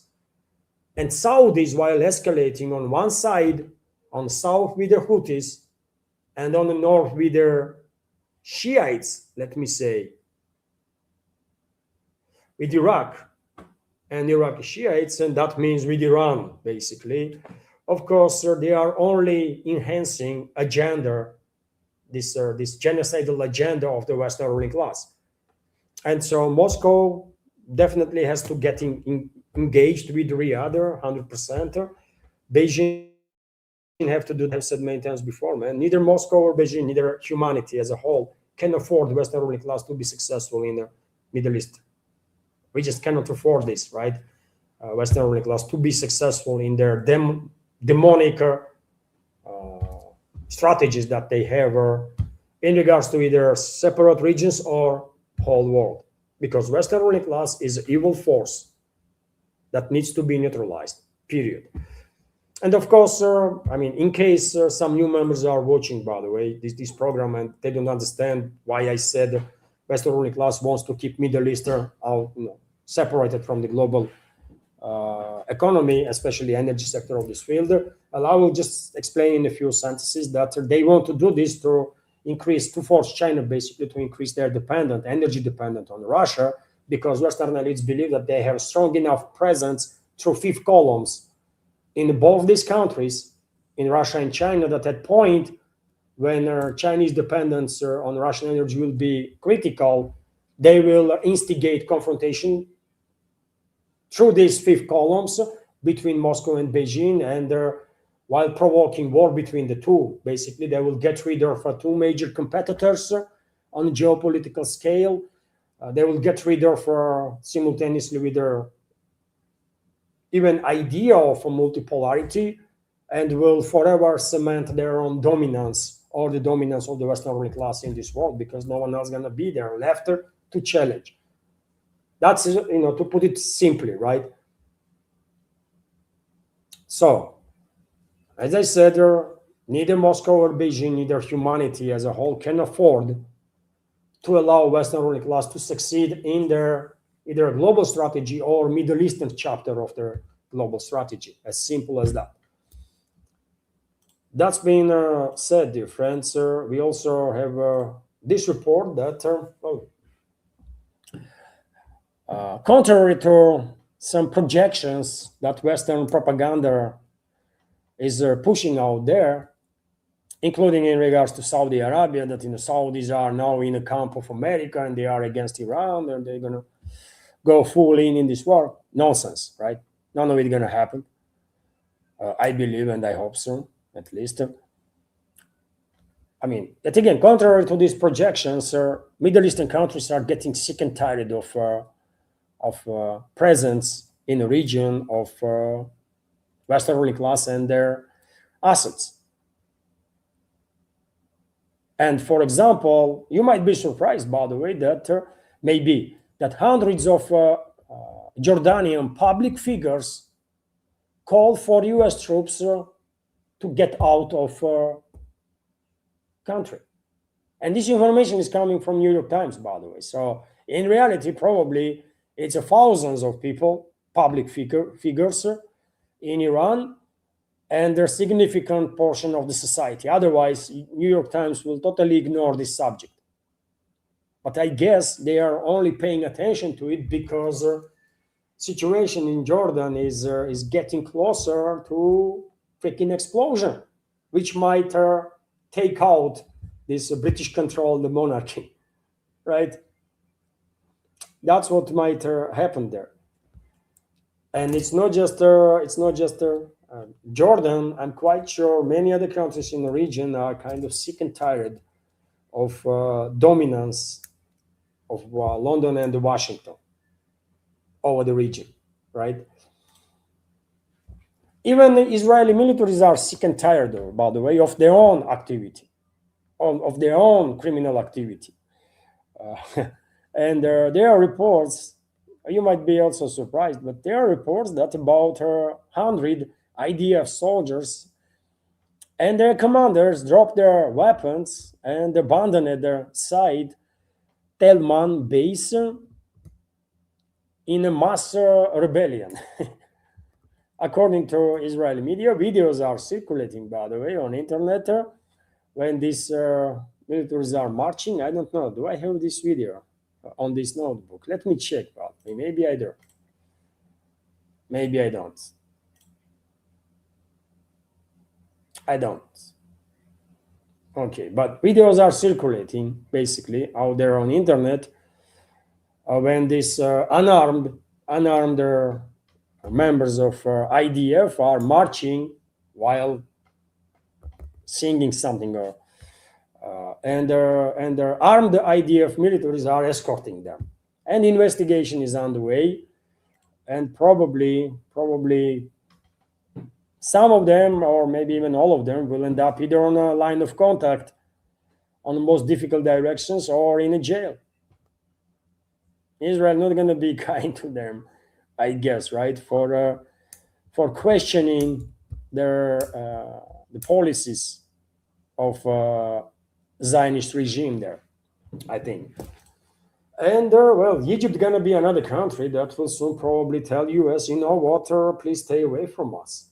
Please stay away from us because Egypt gets smart too, man.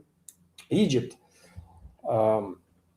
And we have this report, for example, that one of the LNG tankers burning in the Egyptian port of Damietta in the Mediterranean Sea belongs to United States. Reuters reports citing the British company Ambrey. A drone struck a US-owned gas storage tanker in Egypt's Mediterranean port of Damietta, the publication said. Meanwhile, security sources told Al Hadet TV that the reporter Al Nahar reported that fires had broke out on several gas carriers and the bulk carrier also, and their damage assessment were underway. According to Egypt's Ministry of Petroleum and Natural Resources, the fire affected two vessels, at least two vessels, with no casualties or injuries. And well, I think this is a big deal too, by the way. US LNG interests, and LNG is, of course, liquefied natural gas. US energy and LNG interests being struck big time, right? And I think this is a big deal because, after all, US has become a major player when it comes to LNG market. And you know which region, which part of this world is a main customer now of US LNG? You know, isn't it? It's Europe, or one of the main customers. Let's call it that. But Europe is definitely tremendously dependent now on US gas supplies, and any setback when it comes to US LNG capabilities is going to have a massive impact on Europe. massive impact on Europe, potentially at least. Also, while this madness is going on in the world, by the way, when Western ruling class is trying to turn the world upside down and destroy basically normalcy everywhere they can, midterm elections are coming closer and closer in the US, and we all know that positions of Republicans are quite weak because of this insane policies of the Washington. And you guess who's gonna be used to ramp up the support for Republicans during the midterm, and who gonna finance it? One of the biggest financiers is gonna be Elon Musk, according to reports, who will potentially drop $260 million, $260 million for midterms alone, for midterm elections alone, which is a lot of money, by the way, right? A lot of money. And this information, yet again, gives you additional indicator, if anybody needs any more indicators, that US political system is anything but democracy. It's a freaking extremely expensive clown show, isn't it? Extremely expensive clown show. Complex in many ways, quite complex, very expensive, but clown show, and that is that. Money decides everything, and who has the money? That 1%, isn't it? And the system works for whom? Also that 1%. And that is true not just in US, by the way. This is very visible in US. In Europe, they are acting a bit more clever ways, right? They are hiding many things. But in US, it's just out there in the public. And somehow, very same public is quite okay with this system, which also makes no sense, right? Truly, this matrix is freaking broken, man. Broken. Too much craziness is going on, man. Too much stuff that makes no freaking sense whatsoever. Update difference on a catastrophic situation that is developing in Democratic Republic of Congo, where unfortunately casualty numbers from Ebola outbreak exceeded 1,500 at this point. So death toll from Ebola outbreak in the Democratic Republic of Congo has exceeded 1,500. The country's Ministry of Communications and Media reported there are 3,442 confirmed cases of infection registered, including 797 patients who are in isolation or hospitalized. 615 people have recovered, and 1,521 people have died. The fatality rate is 44%. Ministry said in a statement on its social media page, and well, this is a tragedy, of course. So many people are dying from this virus. Fatality rate 44% is, despite all the advancements in medicine and stuff, 44% fatality. This is scary, man, because you can imagine that Western ruling class might weaponize some biological, some viruses, by the way, if they need to, and they might spread those viruses that will have a fatality rate of, God knows, maybe like Ebola, man. When you see level of insanity of the Western ruling class, this type of information is definitely becomes even more scary. According to reports, this outbreak is being contained, but we are hearing about this outbreak being contained for like a couple of months now, and somehow there are more and more and more cases, and death toll is rising. So therefore, don't even know what to say about possible future developments. On May 17, World Health Organization declared the Ebola outbreak in Congo and Uganda a global emergency, posing a risk to other countries. WHO assess the regional risk of the virus spreading as high. So that's what is going on, by the way, in regards to this Ebola outbreak. Few more news in Europe. Meanwhile, in many parts of Europe, there is there was a tremendous heat.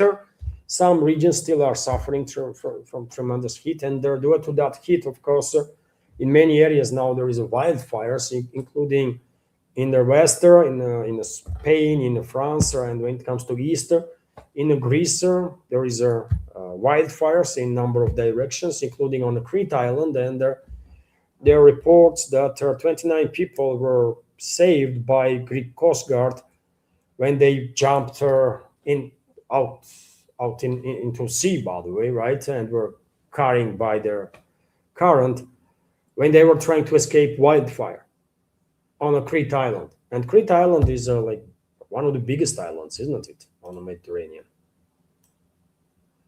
So that's a Crete, correct? So yeah, it is that's a Crete, and there is wildfires there.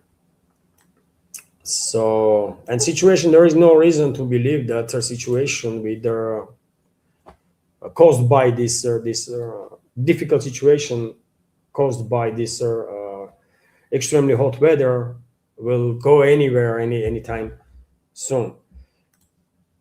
And there also, I want to give you this report that 6 EU countries risk facing serious gas shortages this winter. All these countries, especially few of them, probably will pay especially serious attention to the reports about US LNG infrastructure being targeted in Egypt, and there will be possibly targeted elsewhere too, because yet again Europe is extremely dependent now on US LNG supplies, isn't it? So Germany, Netherlands, Belgium, Sweden, Bulgaria, and Slovakia surprises me there a bit, but nevertheless may face gas shortages this winter. Analysts are interviewed by RIA Novosti told the agency countries that are currently significantly below average are at the greatest risk of not being able to fill their underground gas storage facilities, explained Maria Belova, research director at the Implementer. Europe is pumping underground gas storage facilities this summer with a target of 80%. However, for July 1st to 28th, they were filled at their average of 52.5%, lowest level for this period since 2021. And well, given the overall escalation of the situation in the Middle East, giving the certain issues that US energy producers are facing, including LNG producers, European countries might actually face some very serious challenges during the winter time, and all because of the insane policies of these Russia haters that are in charge there in EU member states, in most of the EU member states at least, and also in UK. Although UK has its separate fate, they are not really in any much better position. In many ways, they are in the best position actually, because at least they are isolated, right? If these continental European countries can help each other, with UK it's going to be a bit more difficult, right? Because it's an island. So it is what it is, right? And so I will end the news segment, dear friends, on this positive news that Oruda 2026 drills have begun. Russia and Indonesia navies are exercising to in rescue operations, exercising in inspection operations of suspect vessels, and they're also exercising to repel in dealing with unmanned boat threats. How to deal with with the drones basically. And good news, man, good news that Russian and Indonesian militaries are engaged in some sort of exercises, are definitely a step further to establish even more better relationships between Jakarta and Moscow. And this is great, man. Indonesia, I mean, some people might underestimate Indonesia, but I will definitely not. It's a huge country, literally huge country, by the way, right? It's archipelago country on different, many freaking hundreds of islands, actually. Five of them are big ones, right? Four or five of them are big ones, but there is a freaking numerous lesser ones and the tiny ones. But it's a huge country with the 300 million, around 300 million population. So it's a huge market also. So therefore, any further improvement of the relationships, political, economical, military, between Moscow and Jakarta is a big deal, obviously, and the good news. So I will end this program on that good news. I hope you find my update interesting. In Oh, look, by the way, I just spotted Nidish Kumar's comment. 1,700 islands in Indonesia, by the way. I said hundreds and hundreds, right? And I mean, it's basically almost thousands and thousands. 1,700 islands. It's a huge.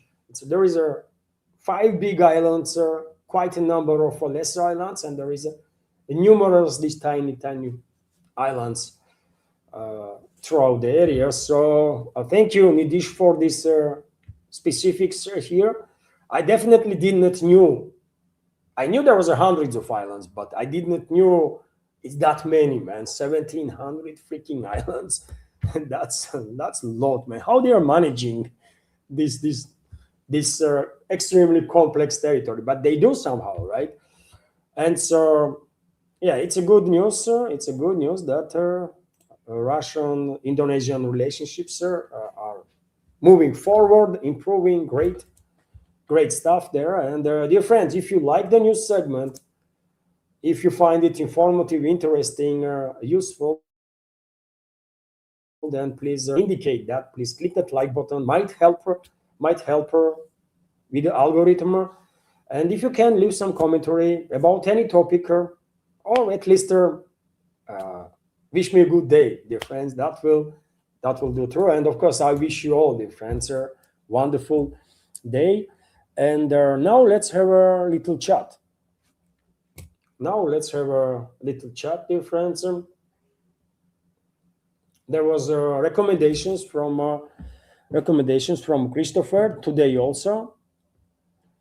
I will start with the recommendations from Christopher. There was also super chats on Rumble from Scooby. There was a premium subscription gift card from gift cards actually from Viper. A gift card from Viper, and there are also several super chats from Wayward. So we're gonna have an interesting conversation now. And let's start then. Let's start with the recommendations. So this is the first three recommendations.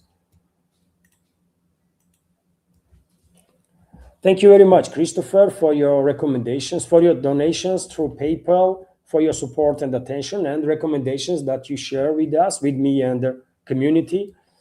And so Nidish is commenting, sorry, Christopher is commenting. I was just talking to Nidish, isn't it? And automatically I said Nidish. Christopher is telling us, and Christopher is not Nidish, dear friends, so you know, the different people, right? At least I don't know if they are connected in any way, shape, or form. So let's make that clear. So hello, everyone. Here is a video you might like to watch or share. Nothing stands hidden. Russia's FAB 500 levels enemy command post in Kharkov direction. Channel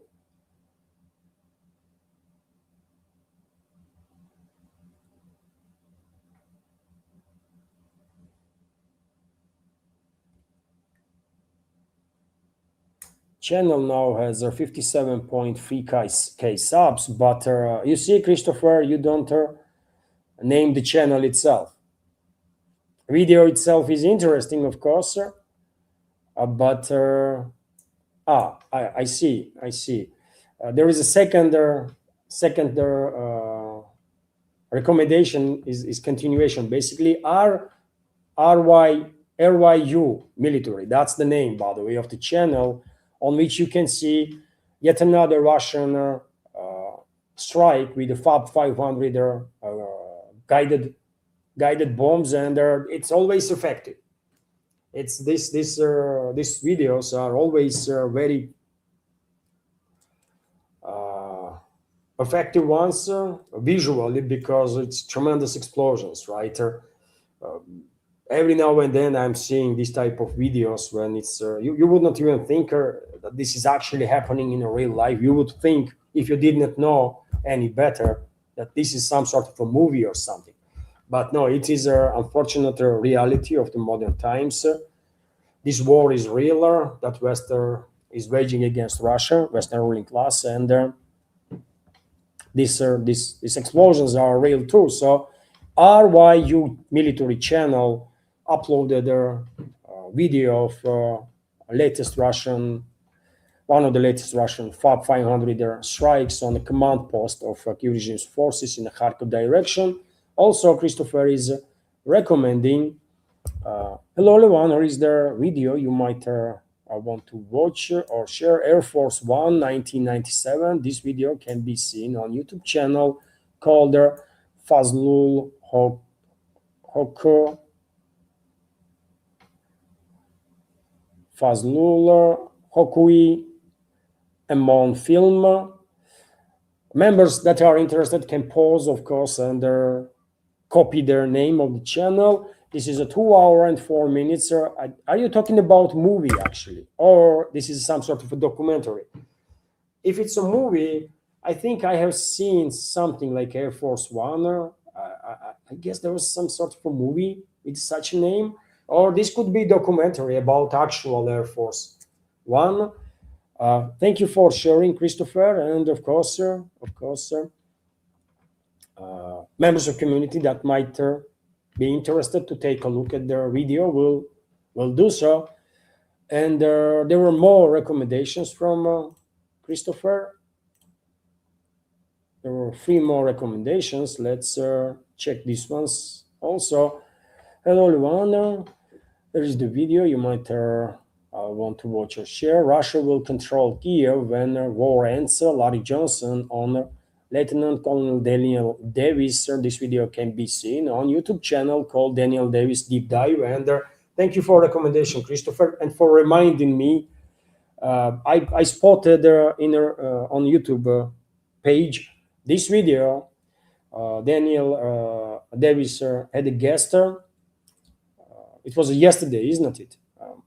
Larry Johnson was a guest on his show, and I was planning to listen to it, but never had the time actually to do so. So you and then I just forget about it. So you did remind me now about that conversation. So thank you very much, and many members of our community probably will check Daniel Davis's channel to listen to that conversation. I'm quite sure it's going to be interesting. I mean, 2 interesting experts talking about major topics. Of course, it's going to be interesting, obviously.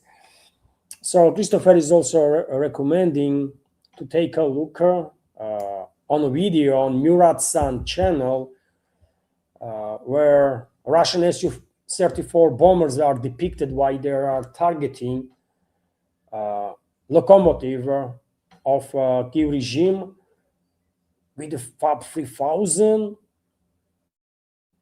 Goodness me, man. And they struck locomotive with the FAB 3000 from S-34. From Su-34.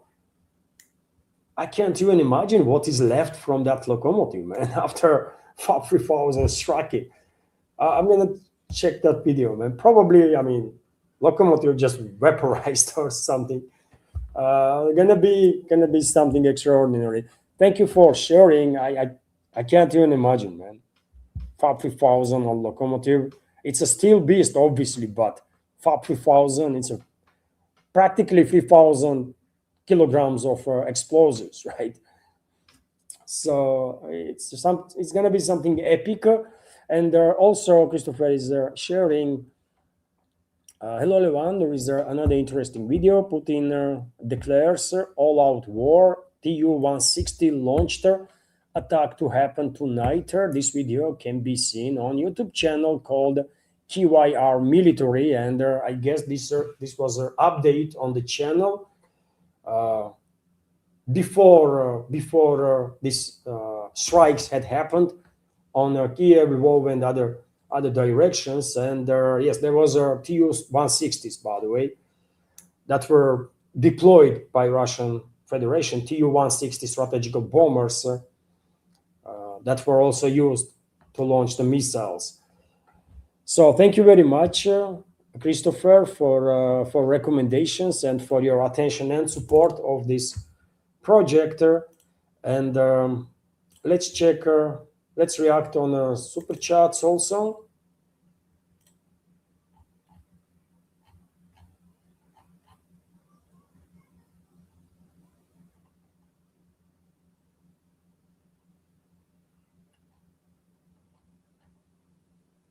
Let's react on super chats also. Let's start from super chats from Scooby. Thank you very much, Scooby, for your super chats and donations through super chats. $2 donation on each super chat. And Scooby is commenting GDID, Global Device Identifier, has been discovered in all versions from Windows 10 onwards. How stupid is that? Most Russians are using OS and feeding all their information to enemy data center. Global Device Identifier. It's a tracker of some sort, Scooby, I guess, isn't it? And well, if they are tracking my location personally, I don't really care, right? No, I don't think CIA or whoever, or FBI or whatever the institution in US tracks my location, gonna share this information with Ukrainian Nazis and the fascists to find me and kill me, right? So therefore, I personally don't really care. Although it's not nice, obviously, but if this is the case and the movement of all the devices can be tracked and actually tracked since Windows 10, then of course,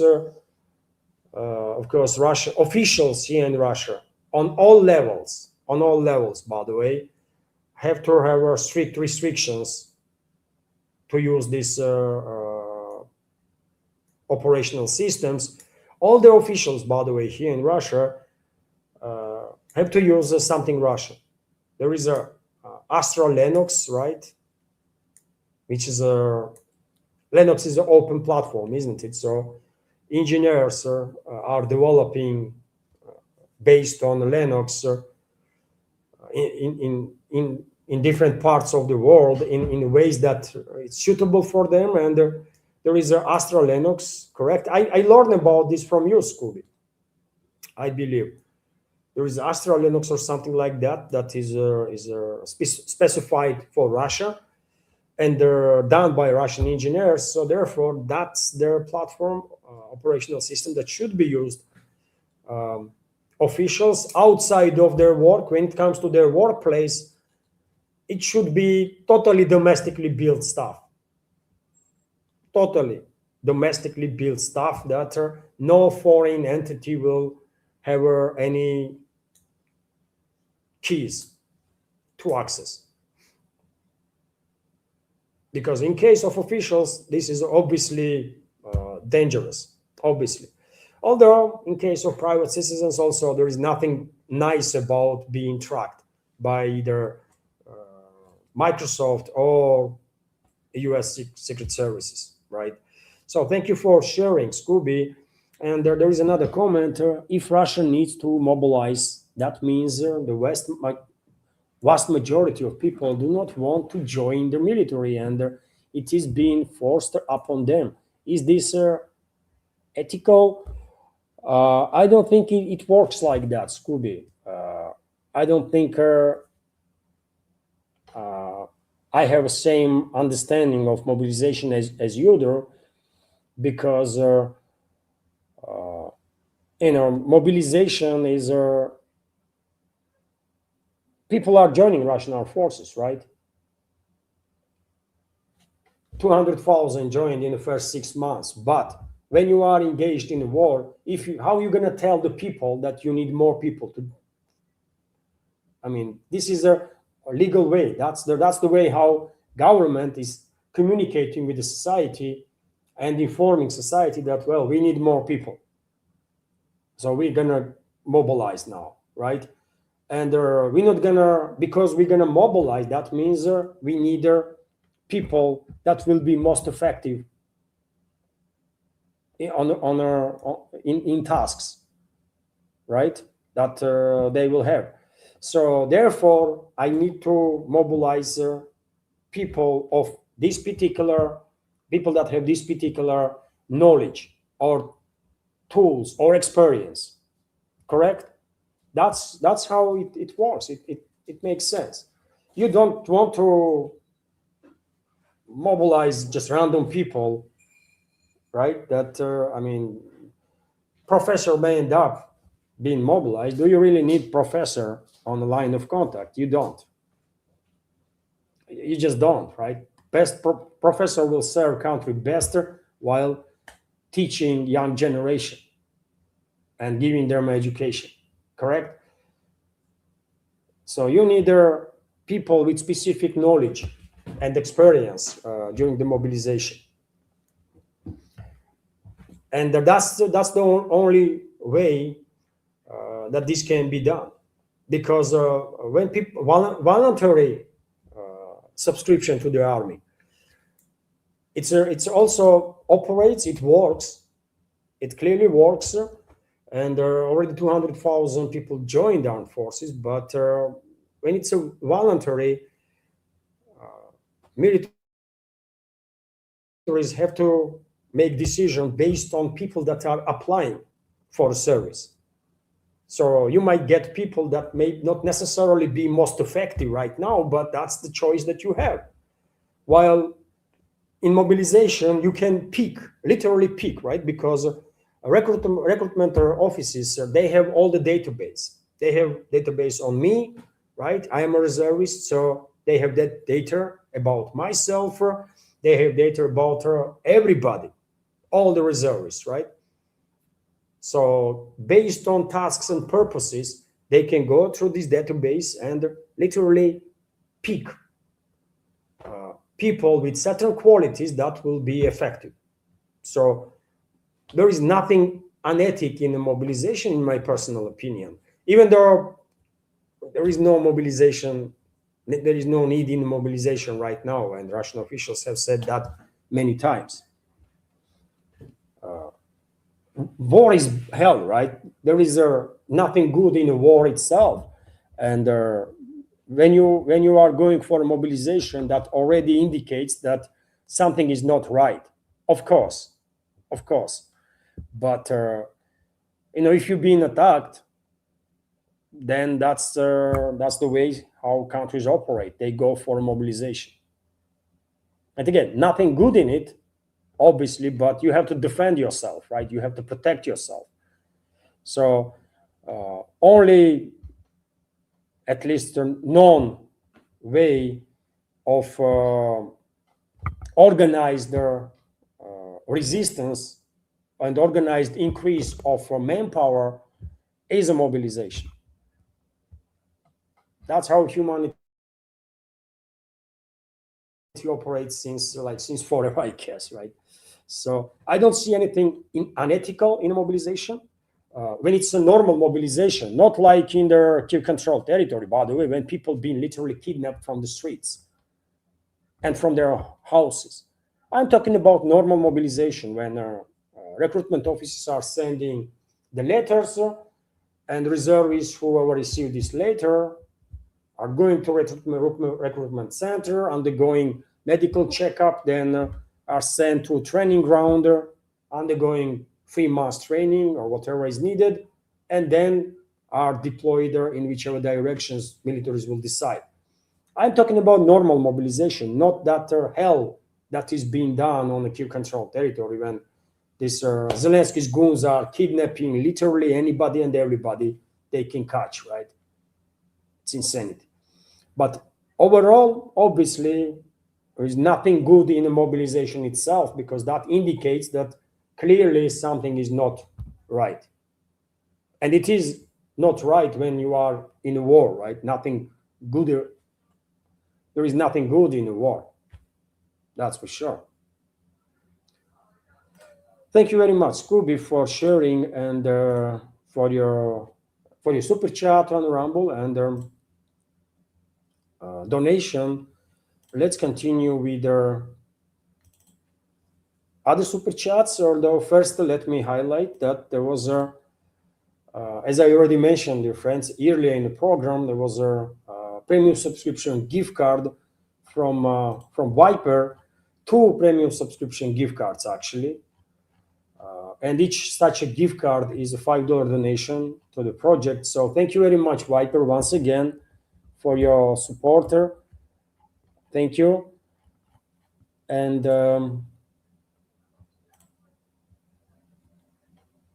there was also a super chat from Wayward. Thank you very much, Wayward, for your super chats on Rumble and the donations. And the Wayward is commenting, unfortunately, the one corruption and corrupt officials are a plague in every country. In the US, Trump and his cronies are putting the rest of the world to shame with their corruption. And I mean, it is impossible to disagree with you. Level of corruption in US is, of course, beyond anything. I mean, it's what's happening in US in terms of corruption is, of course, something truly, I don't know, man, epic. It's even legalized, correct? It's even legalized in US, so it's crazy. In Russia, in many other countries, there is at least an attempt to fight corruption. In some countries, this attempt is more successful. In some other countries, less successful. But in US, there is not even an attempt. It's just legal. You know, you take money from anybody if you are a lawmaker on any level, and this will be called lobbyism. And you can bribe anybody you want. That would be called lobbyism too. And what Trump and his inner circle does, that don't even has a name, right? All or many U.S. officials were engaged in inside trading and all sorts of manipulations. But Trump, of course, talked that on a whole different level.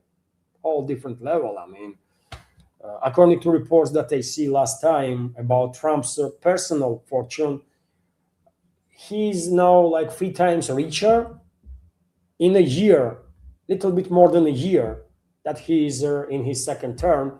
He has already become 3 times richer than before he entered the White House. I don't know how accurate these stats are, but that's the numbers that I have seen on some serious source, by the way, like, I don't know, a month or 2 months ago, approximately. I still remember vividly that quite sharply that it was a 3 times rise in Trump's personal wealth in a year plus, which is crazy, isn't it? Which is crazy, but you know.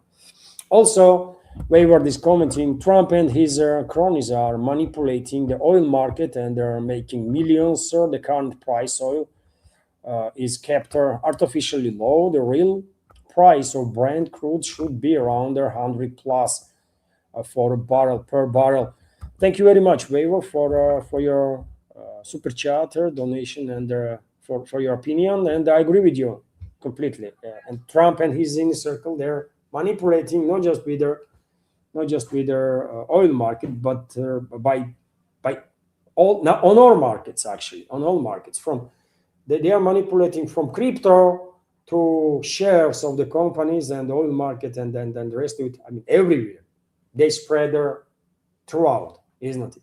There are reports that Trump made 1.5 billion alone on that meme coin of his, Trump coin or something.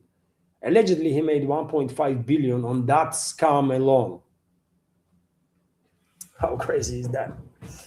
You know. So thank you for sharing, Wayward.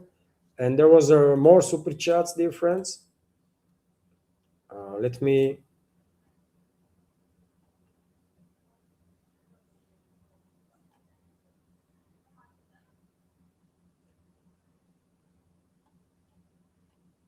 Let me make a screenshot, dear friends. Just a sec.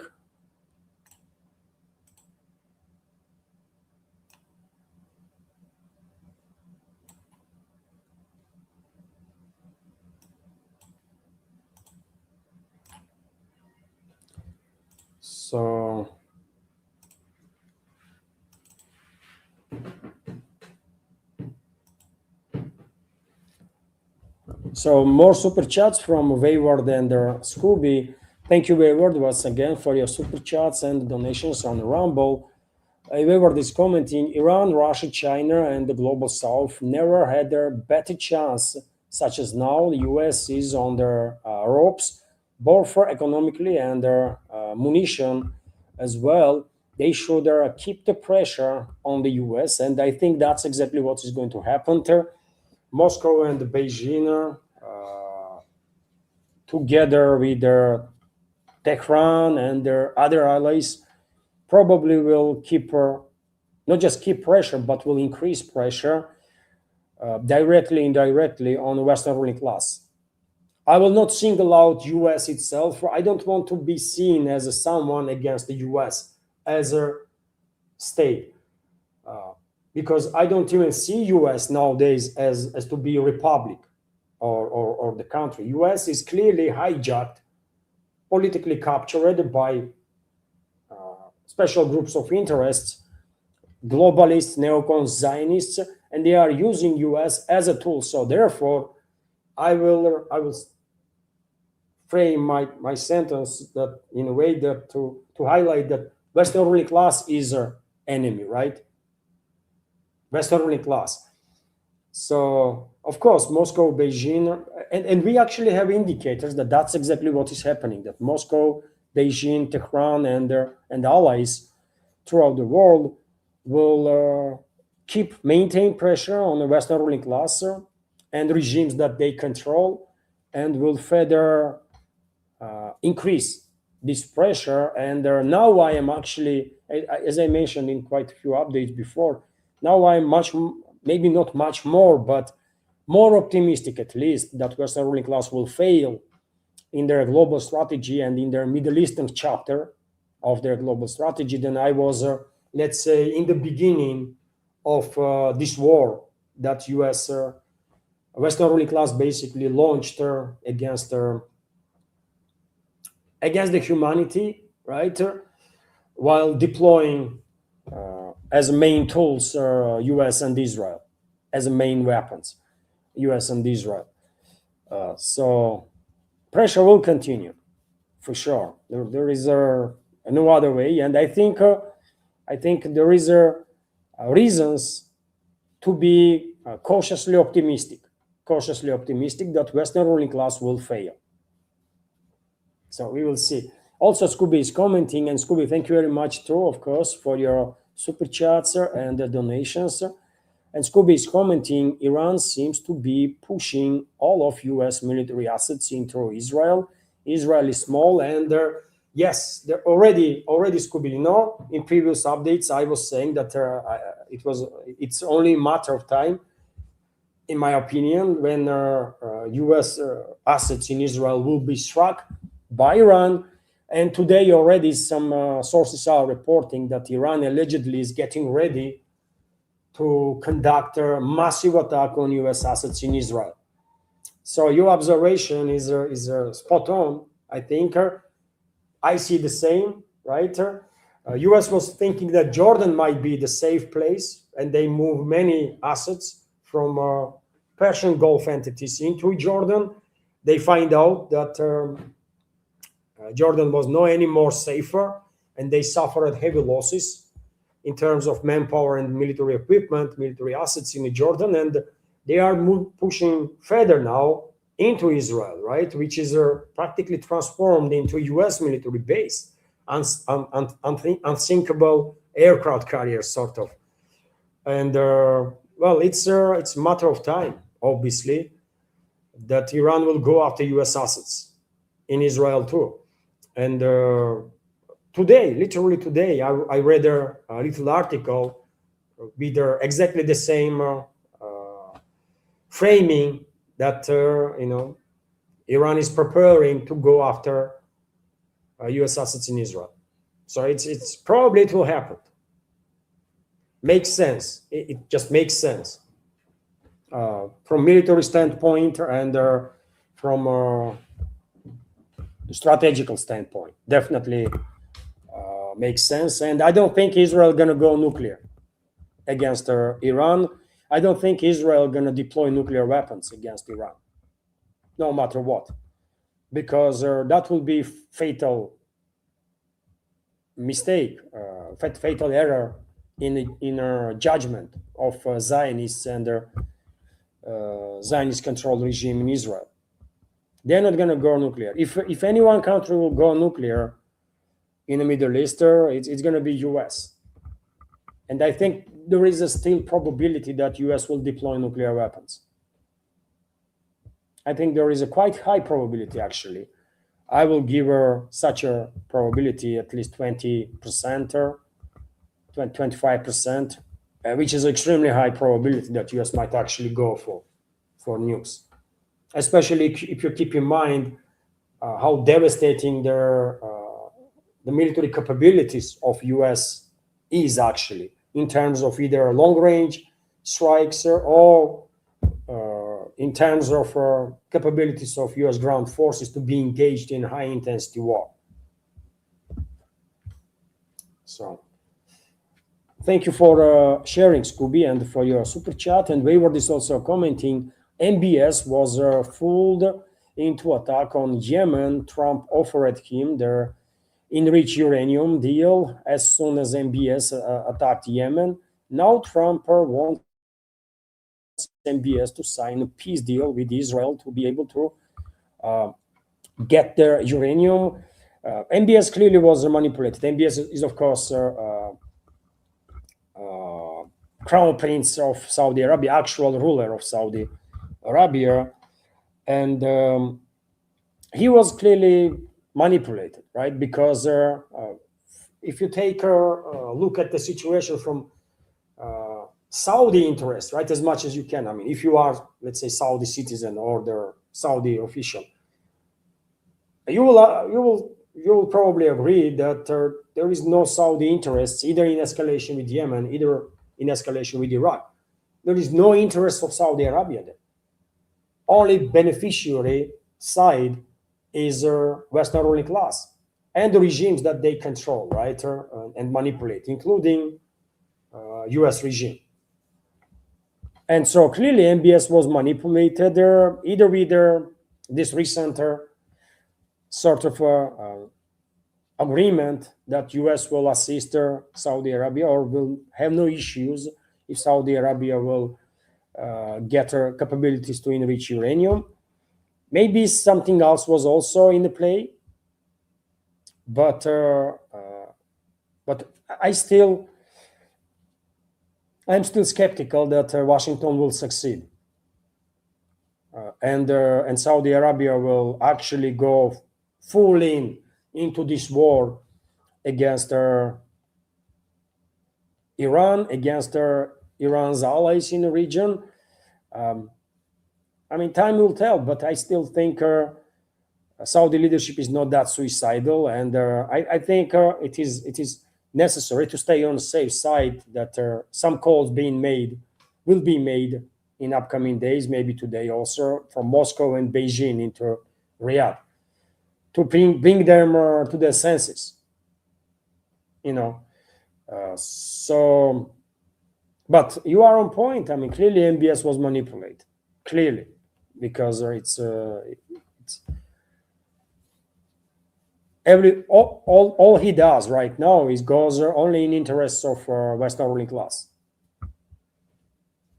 and harms Saudi Arabia, increasing risks for Saudis to tremendous levels. Right? It's suicidal. It's suicidal. What our MBS is doing right now is suicidal for a kingdom. He might run away, but Saudi Arabia will be finished if Riyadh, if MBS don't stops this madness and don't seeks de-escalation with Iraq, with Iran, with Yemen. Thank you for sharing, Wayward. Thank you very much. And there was also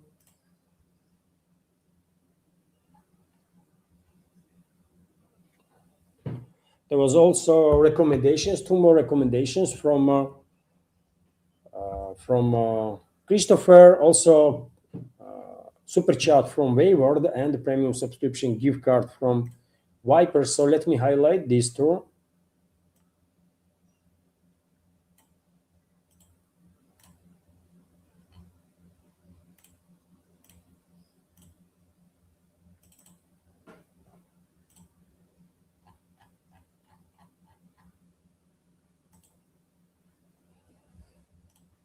So thank you very much, Christopher, for another two recommendations. So Christopher is and for your donations through PayPal, and Christopher is recommending 55 days at the Peking 1963 timeless war epic in 4K. Charlton Cheston, Anna Gardner, Eva Gardner. Eva Gardner, it's a legendary actress, isn't it? I think I still even remember the actress herself. She is a legendary actress for sure.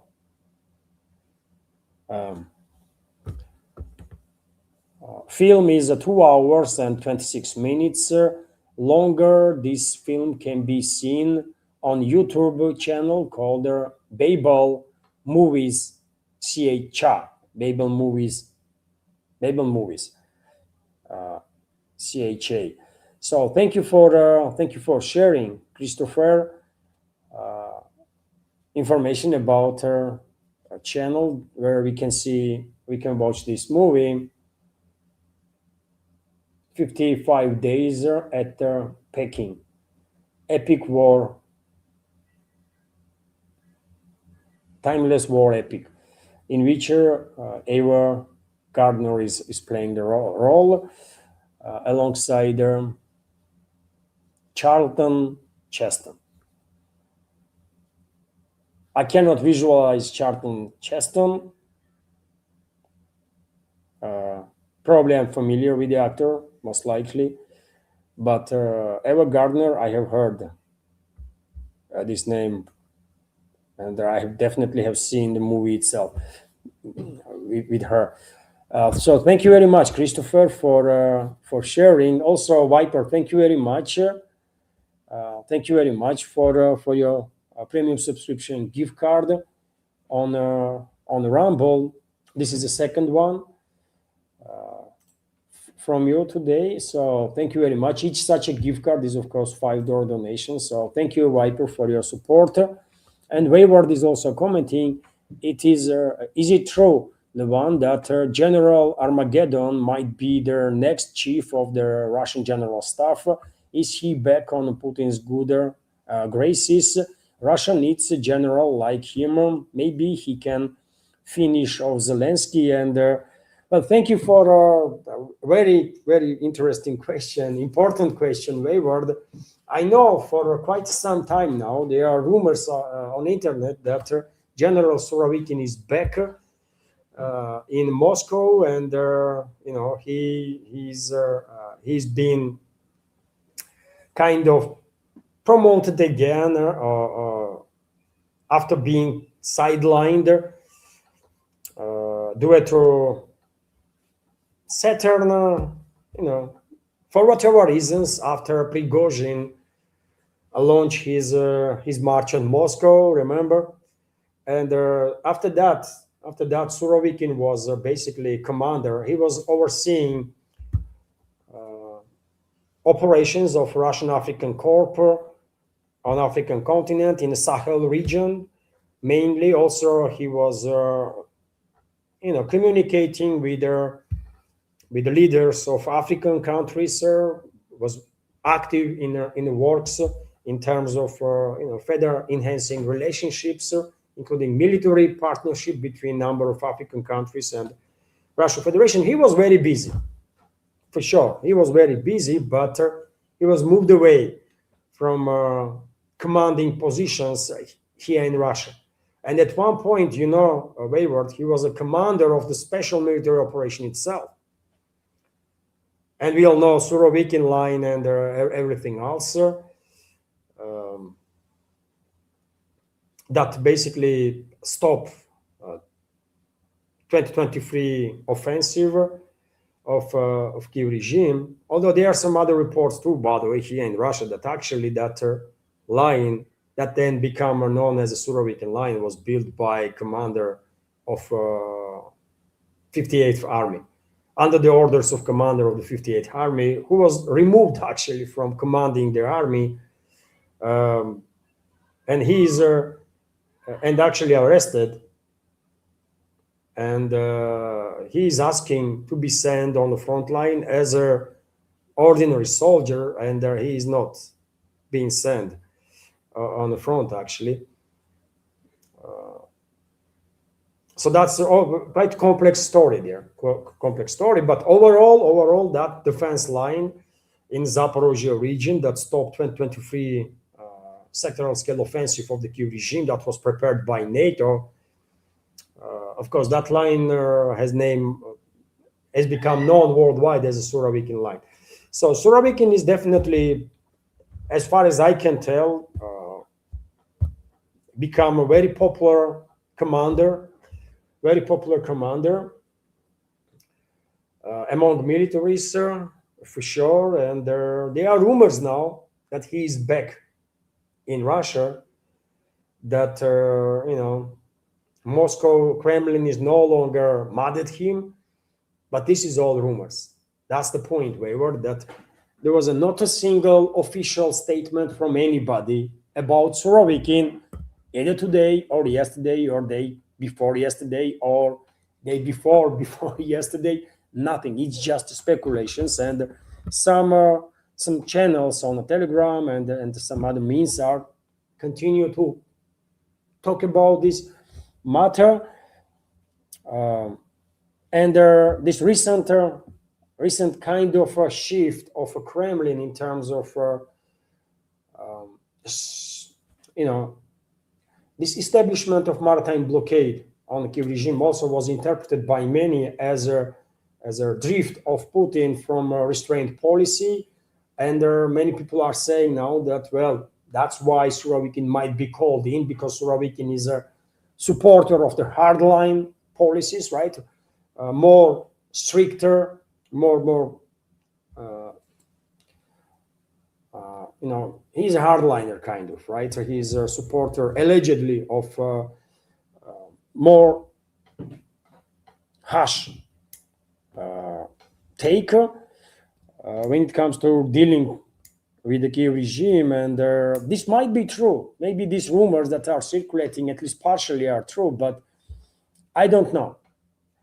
I did not see any information that I can take as a 100% correct, and therefore I don't really have a strong opinion on the matter.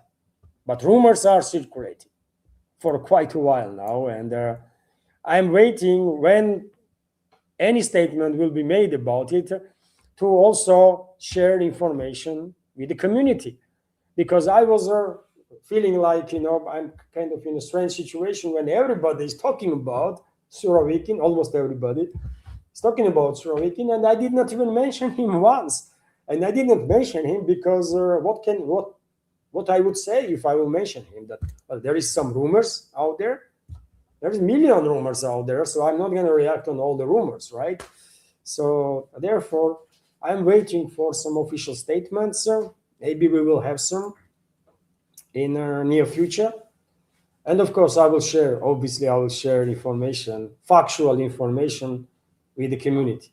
But right now, I don't know any more than you do or any other member of our community uh, in regards to this topic. But he is definitely very popular as far as I can tell. Um, and possible his return into a commanding position will definitely be seen by many as an additional indicator that Moscow's approach is becoming more tough than it was before, for sure. So thank you very much, Wayward, for asking me. I wanted to talk about the subject, but I did not know how, and you give me opportunity to share a few words about this topic that is being discussed on many channels. So thank you very much, Wayward. And this is it.